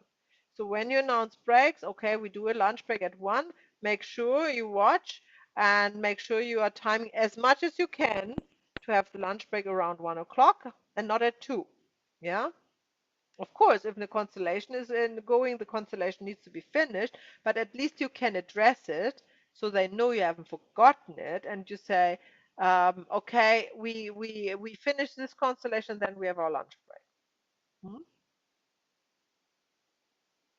Closing is then the last part of the third it's the third part of the workshop, bringing everything together, rounding up, integrating the healing, and where to go from here. So that could be, again, everything. It could be a game, it could be guided meditation, it could be a song that you play where there's a group hug. Um, you know, Absolutely up to you, whatever you want to do.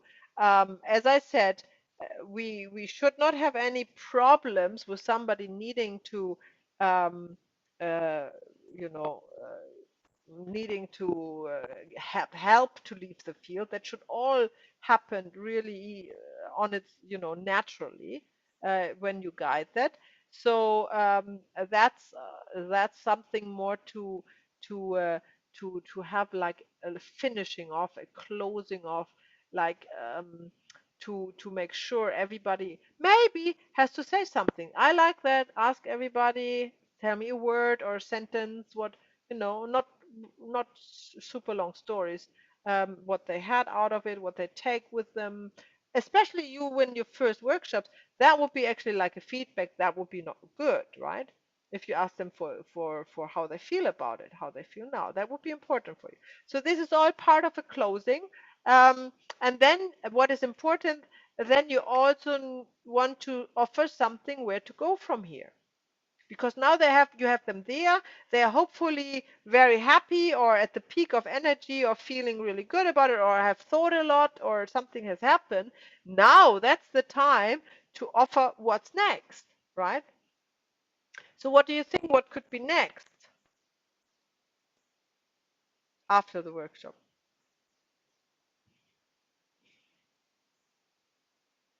Any idea? What would you offer? Yes, Reem? Follow up, check up on them, see how they're feeling. Yeah, but what would you give them? What would you offer them?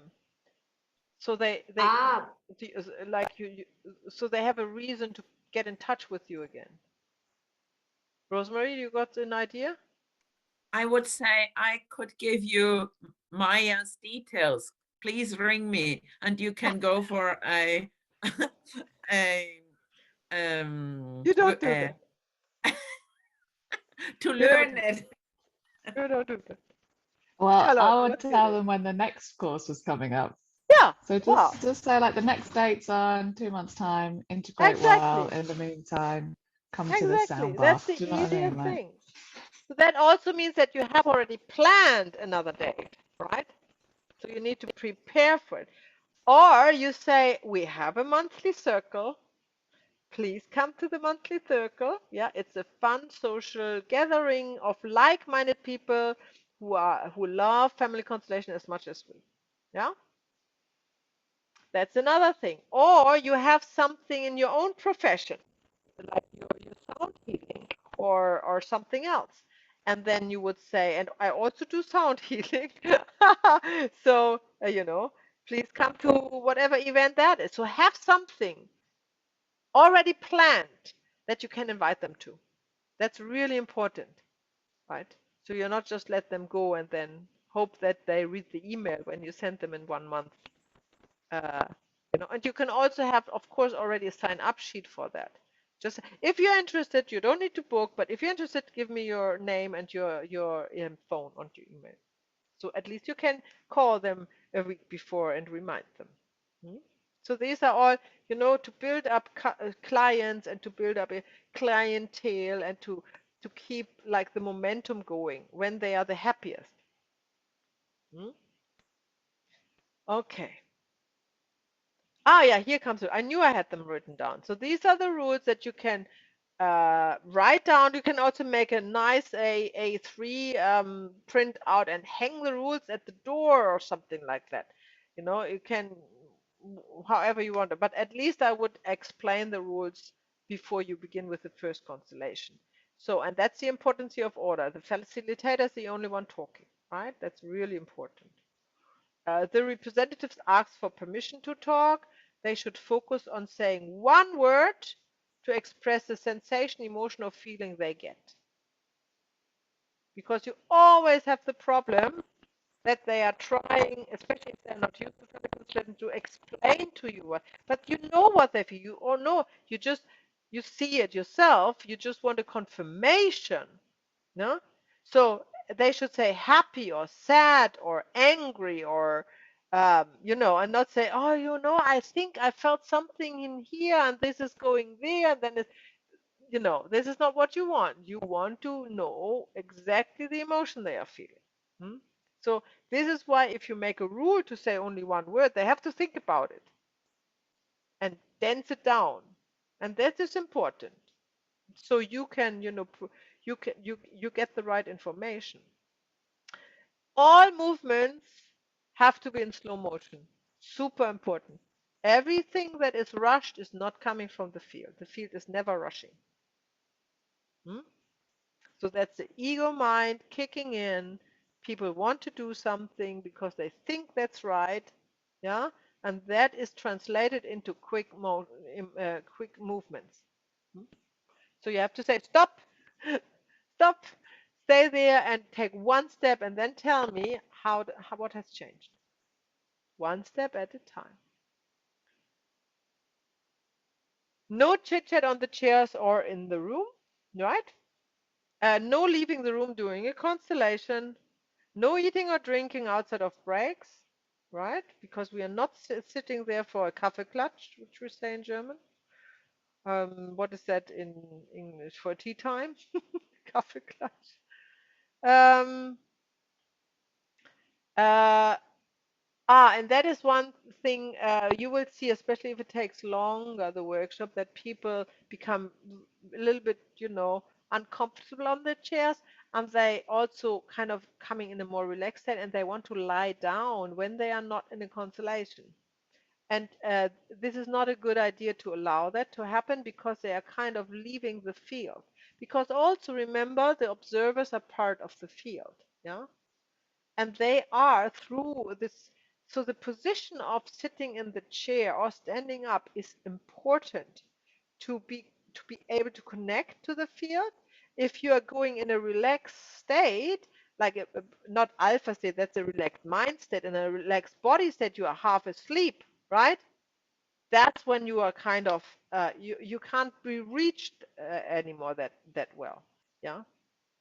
And also, it is also undermining a little bit your leadership of the group when everybody becomes really casual, yeah. And so there are many reasons why you do not want people to slip down from the chair and make themselves comfortable with all the cushions that you have there and blankets, and make their nest and their bed because they feel so comfortable. Yeah. What is this So if question, like, Charlotte? Yeah. yeah, so if you're like in the middle of a constellation and like all the action's happening and then someone's just like making their bed, Hmm. would you say something after the constellation is finished, or would you just be like, No, I would say, can you please push sit up, on your chair?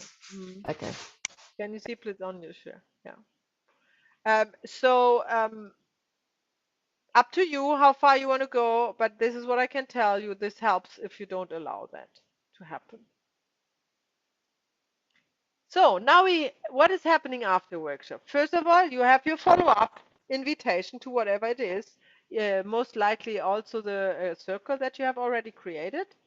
Um, it's nice to have a special gift also, so a referral for coming back for your next, so an incentive in any way, shape, or form, especially if they bring somebody. So you could say, okay, if you come to my next workshop and you bring somebody, the second person is 50% off, right? Even if it's not much, people love that. They just love that. Yeah? Or if you say, if you come back, you have 20% off, and if you bring somebody, you both have 50% off.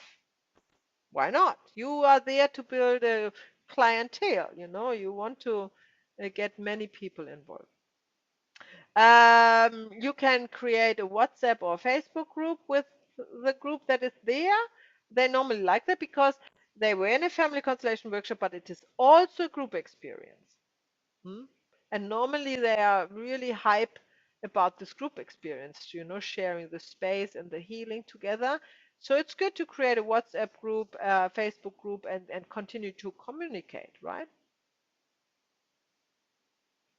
If you want to have all this action going on. I mean, this is all work, of course. So it's not. Um, so that's another thing after the workshop. Sometimes clients or participants come to you and want to discuss their constellation, right? And then you are tempted, right? Because you know more than them, because you know what dynamic was going on and what has healed, and they don't know that. And you might feel the urge to share your knowledge, right? And you can do that, but I warn you, it doesn't help the participant at all. Yeah. And it is very likely that they misunderstand you as well. Because to experience something is one thing, but to explain it is a different thing. And just because you know it and you know how to say it, that doesn't mean that he understands and receives it in the same way. Because you might know communication is a complicated construct, yeah? And you think that was completely clear what I said, and then the others understood something completely different. And that is the same here, right? So your urge to explain yourself, either because you are unsure that they have something out of it, at least you want them to have like an explanation, or you feel good about what you know and you want to share it. That's all good. That's all good on your side, but I don't think that they will receive it in the way you intended it, right? And then you don't know what they make out of it. They go home and then they talk about it in the way, and then and that it's like memes. They go out. They are just you can't control them anymore. Then she said, but she said that, and then you think, well, did I really say that? I don't think so, right? But it never comes back to you, so you don't know, right? So this is out. So be careful when you explain things to a participant about their constellation. The best thing is always to say, look, whatever it was, the healing took place because you look better, you look happier. There was a relief. Your representative had a relief. Whatever you can observe, and just point on that. The souls have moved, and they will move from here on up to half a year. So when we talk, that's what I would say to the client. So when we start to talk about that, we might interrupt this movement, of the souls, because there's really nothing to add after the constellation is done. Yeah. And then you can offer, look, in half a year, when you still want to, we talk about it. I guarantee you, you'll never hear in half a year again, right? But that's something where, to let them go. Yeah. If it's a good friend and you talk all the time, of course you can talk about that as well. But I'm talking about people you don't know, and you don't know how they understand you and what they make out of it. Then later. But she said, and you know how that is. It's also nice as a gift to give them a little routine for home, like a little guided meditation or a breathing exercise or something, which makes them reminds you of the workshop, so they are not going home and have nothing. Just something that you explain to them, whatever is you like to do. Or if you are into essential oils, give them a little vial of essential oils, or give them something that they can do at home, that they can take home. You can also direct them to the meditation they can download on my website, right? If you don't want to do your own, or if this is too complicated, right? So that's also a little something to follow up, and then they have received something with this guided meditation. Always ask for feedback. Don't forget that you're so happy about your workshop and everything went well, and you can hug everyone, and then they go and oops, you have no reviews, right? But that's why they are there. You need reviews. You need testimonials. That's what you need. That's what counts, right? You can put it on your next flyer. That's always good. A quote or two, right? Which you can't make up. This is for what you're working with the field. You cannot fake that. I know that everybody's faking it, but we don't, right? Because we work, yeah. But for us, we know it's a boomerang. It comes back on us, so we don't want that, right? So you need some reviews. I personally don't like when I'm finished with whatever workshop, when I'm getting a paper and I have to sit on this chair. I really want to leave, and I have to go to 2A4 and I have to write stuff in there. I personally hate that, and I never do that. So I would not bother my participants with doing that, right? So I would definitely ask them to do a review either in their lunch break or whenever they feel like, but not at the end when everybody goes home, or just do it online or per email or per Facebook. Yeah. So now we talk about, yeah, we have time for that. That's great. So now we talk about online workshops. Of course, they are completely different. Where everything I have said so far is for this group setting in person. Yeah. Now we have online workshops. So first of all, you need to be very confident and experienced to lead online workshops on your own. Why is that? It is much more difficult to hold the space when participants are not present in the flesh. Yeah. And always remember, the participant can just leave the meeting without a trace, and you have no idea. Are they now committing suicide, or is just the internet dropped out? You don't know that, and you will never know that, and it can bother you. You need to be really, really, really experienced, so it doesn't get to you. You cannot sleep. You wonder, what are they now? What happened to them? Yeah, this cannot happen in an in-person experience, right?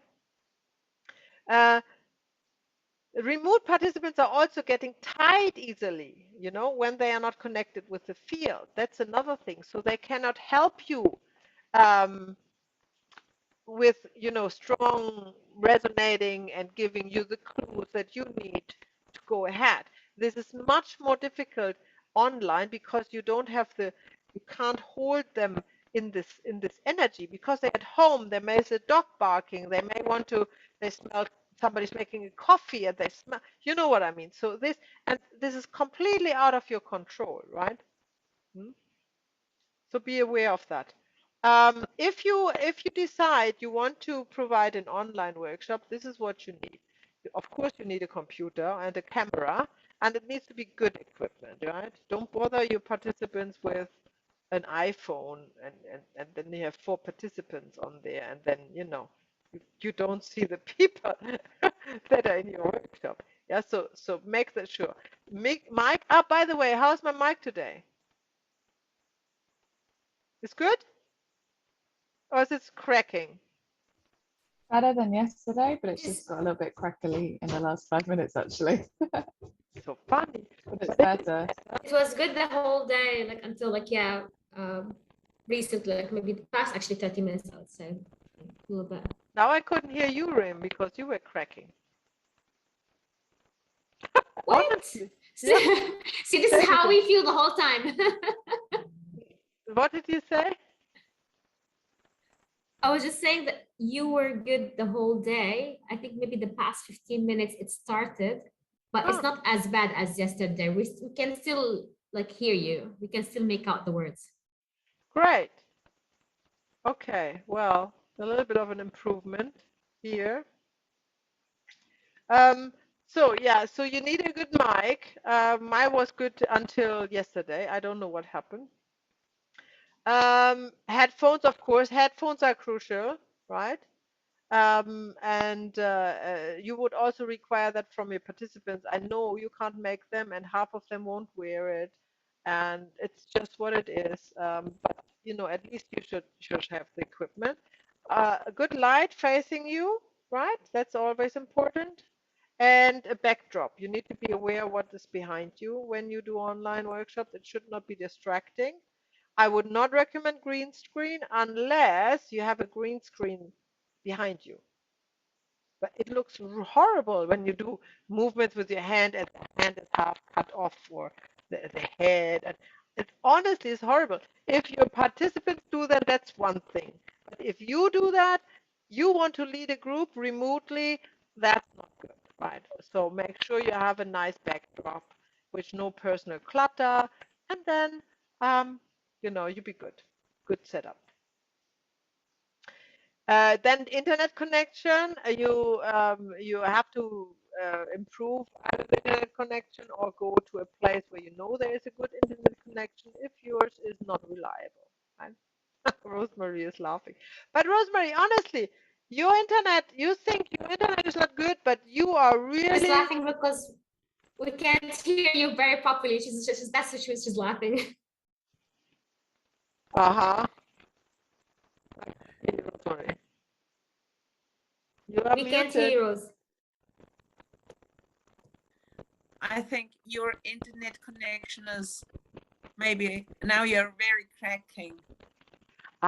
Maybe it's just my internet connection that's dropping out. Yeah, I think it's the internet, to be honest, not the Oh, headphone, not the mic. that's good to know because it shouldn't happen at all. Okay.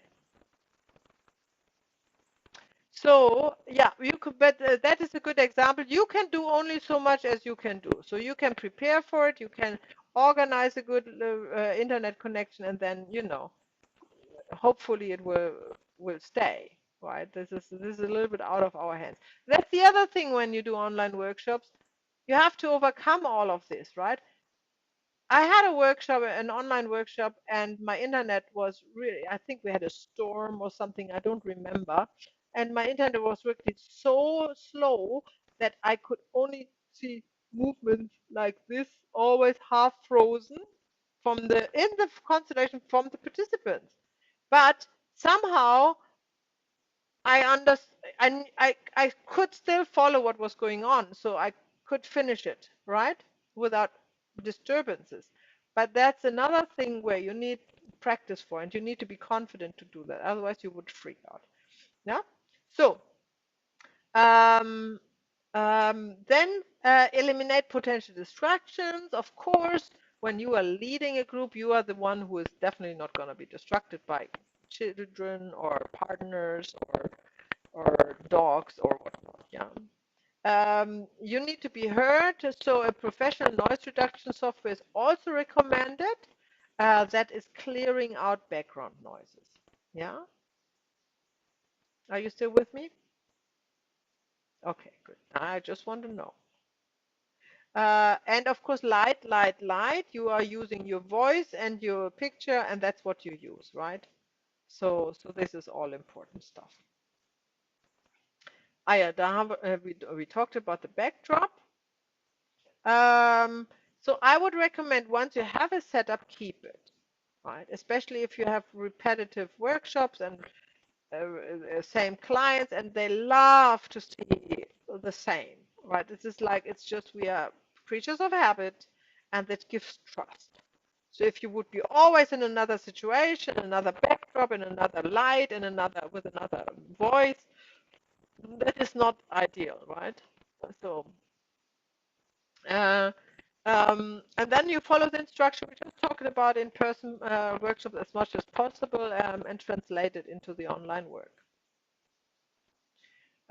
So make sure your work is always built on trust. So make sure you're not losing it, right? That's another thing, right? So let's talk about one-on-one session. First of all, we talk all module 5 about one-on-one sessions. So we are just briefly scratching the surface here, yeah?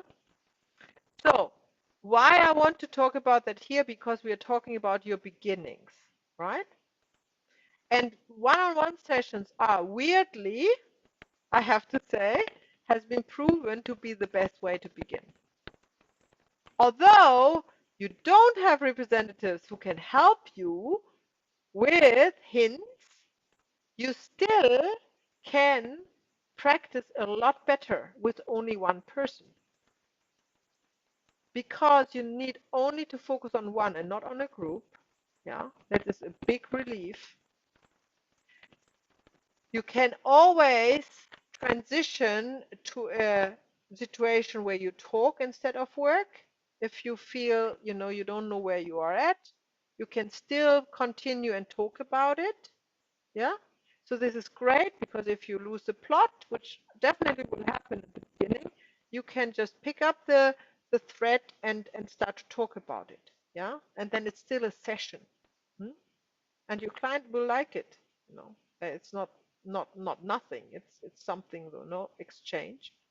So of course, you can do that with friends. No, you can start with friends to do that, on family members. Yeah. So that's a safe way to do it. The only um, disadvantage is, yes, you don't have other people to give you emotions, hints, movements, or whatsoever. But it's still a best way to start with it, because it's also not easy to get a group together, right? Especially if you haven't had, like, if Charlotte maybe has already like addresses and everything, she can, like a fundus, like a, what can I say in English? Like some historically developed relationship with potential clients. Clientele. A what? Clientele. And if you start, you don't. So that is also good. Don't wait a half a year or wait until you have a group together. Just grab your friends and do one-on-ones with them, right? But as I said, how exactly we do that in module 5. So we have time for an exercise. We do. So now I would like you to lead a workshop. Of course, not a workshop, but I would like you to do the following. Yeah. I would like you to think about what is your greatest fear and what is your greatest joy when you think about leading your first family constellation workshop. Yeah. And I want you to discuss that, the three of you in a group. I will go out and you freely discuss that. Yeah. And then we're going to share that together again by the end. Yeah. Okay. So every one of you, uh, so you can discuss that, and then you write it down, or you just bear it in mind, and then we come together, and then you share that with me, what you have found. Yeah. Okay. So, um, um, so then, in more detail, I would like you also to think about, when you think about your greatest fear and your greatest joy is a fear based on reality?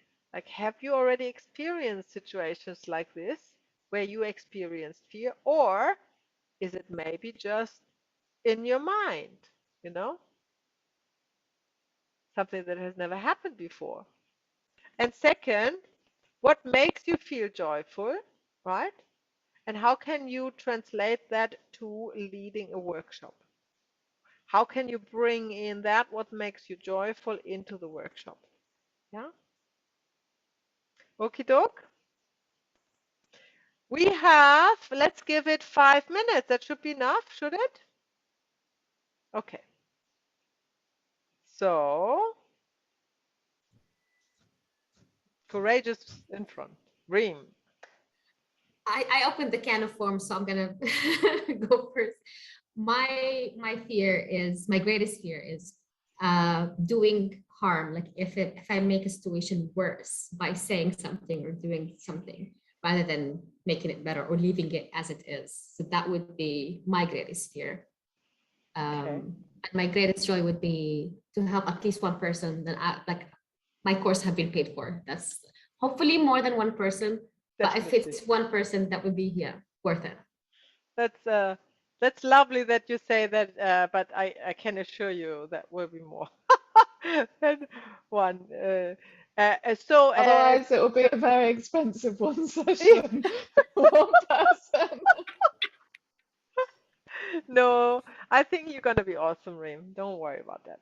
So let's talk about your fear first. Is this fear based in reality? Have you ever made something worse with somebody by saying something or doing something in anybody's life?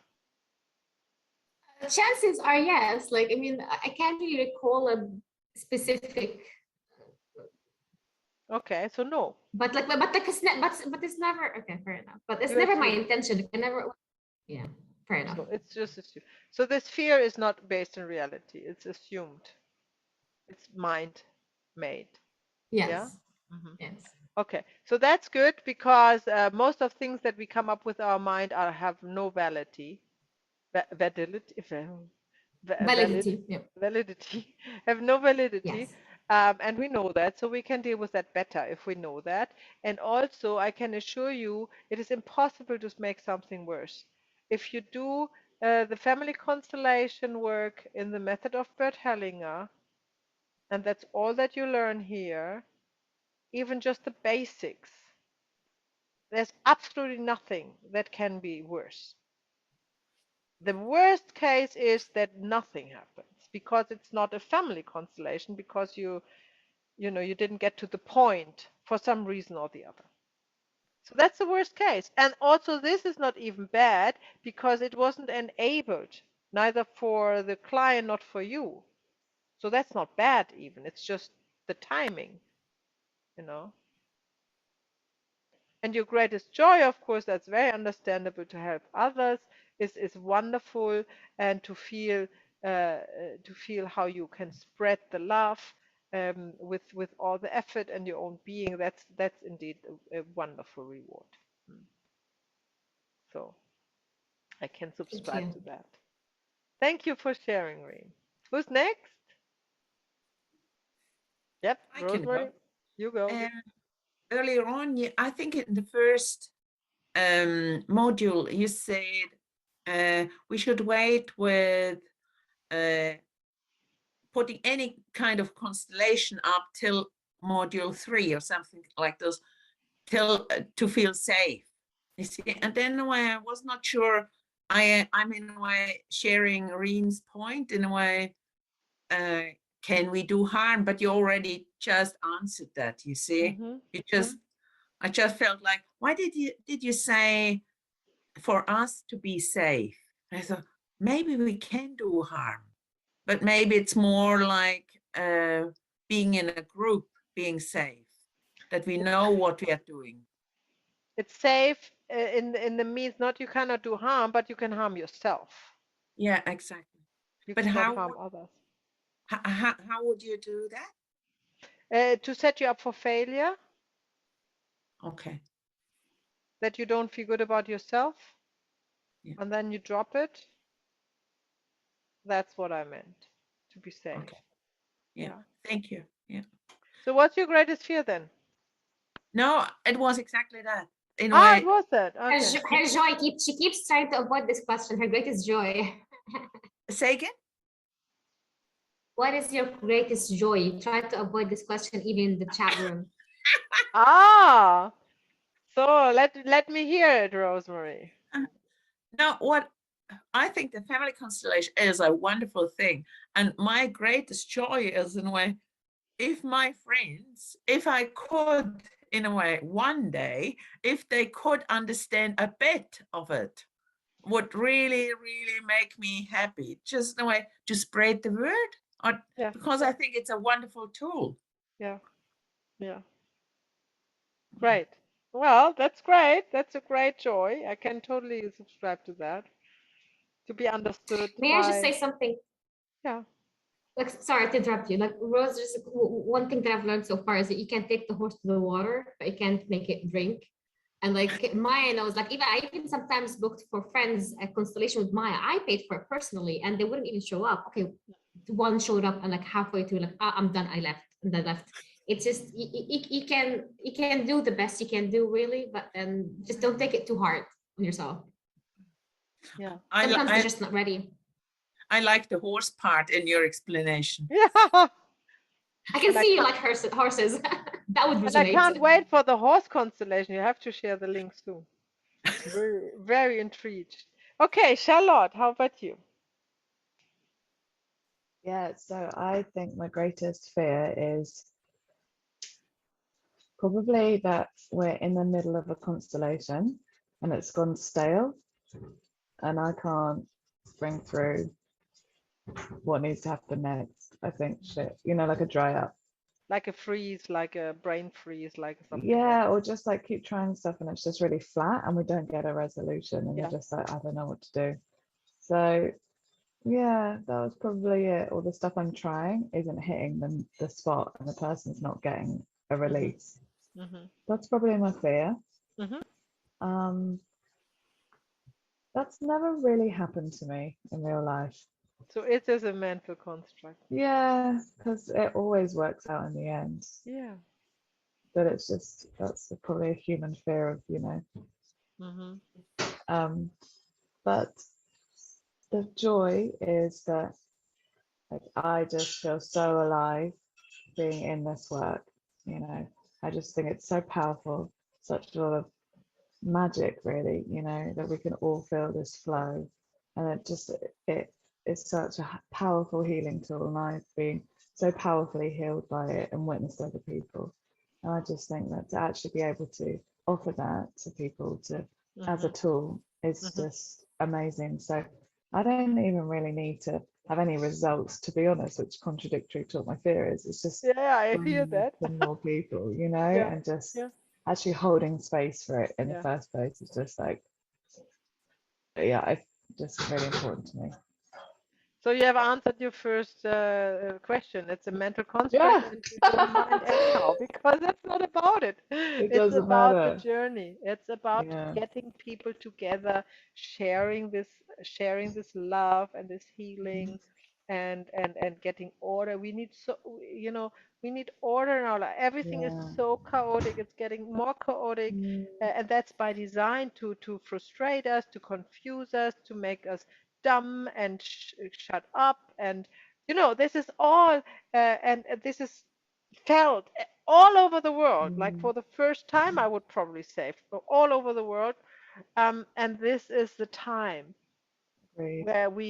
where we need coming back to the orders of love and spread it and make sure everybody's grounded and get their purpose, their spiritual purpose Yeah. advanced and that and that's Mm. wonderful. For me, like just really supporting people to connect in with or have a sense of where they came from, Hmm. their place in the family, their place in their field, their place in their lineage. Like we're really disconnected from that in the West. Yeah. And that's like just gives people such anchorage and Yeah. grounding. And it's something we're definitely missing. So yeah, it's a big passion of mine. But yeah. Wonderful. Wonderful, everyone. Wonderful. So this was our day 2. Tomorrow we see you again at the same time in the same place. And if there are Thanks any so much. questions, we can start with them when we start. Yeah. Wonderful. See you Thank you. Thank then. you, Maya. Thank you, Thank everyone. you. Thank Have a you. lovely evening or Bye. morning. Bye. Bye. Bye bye. Right.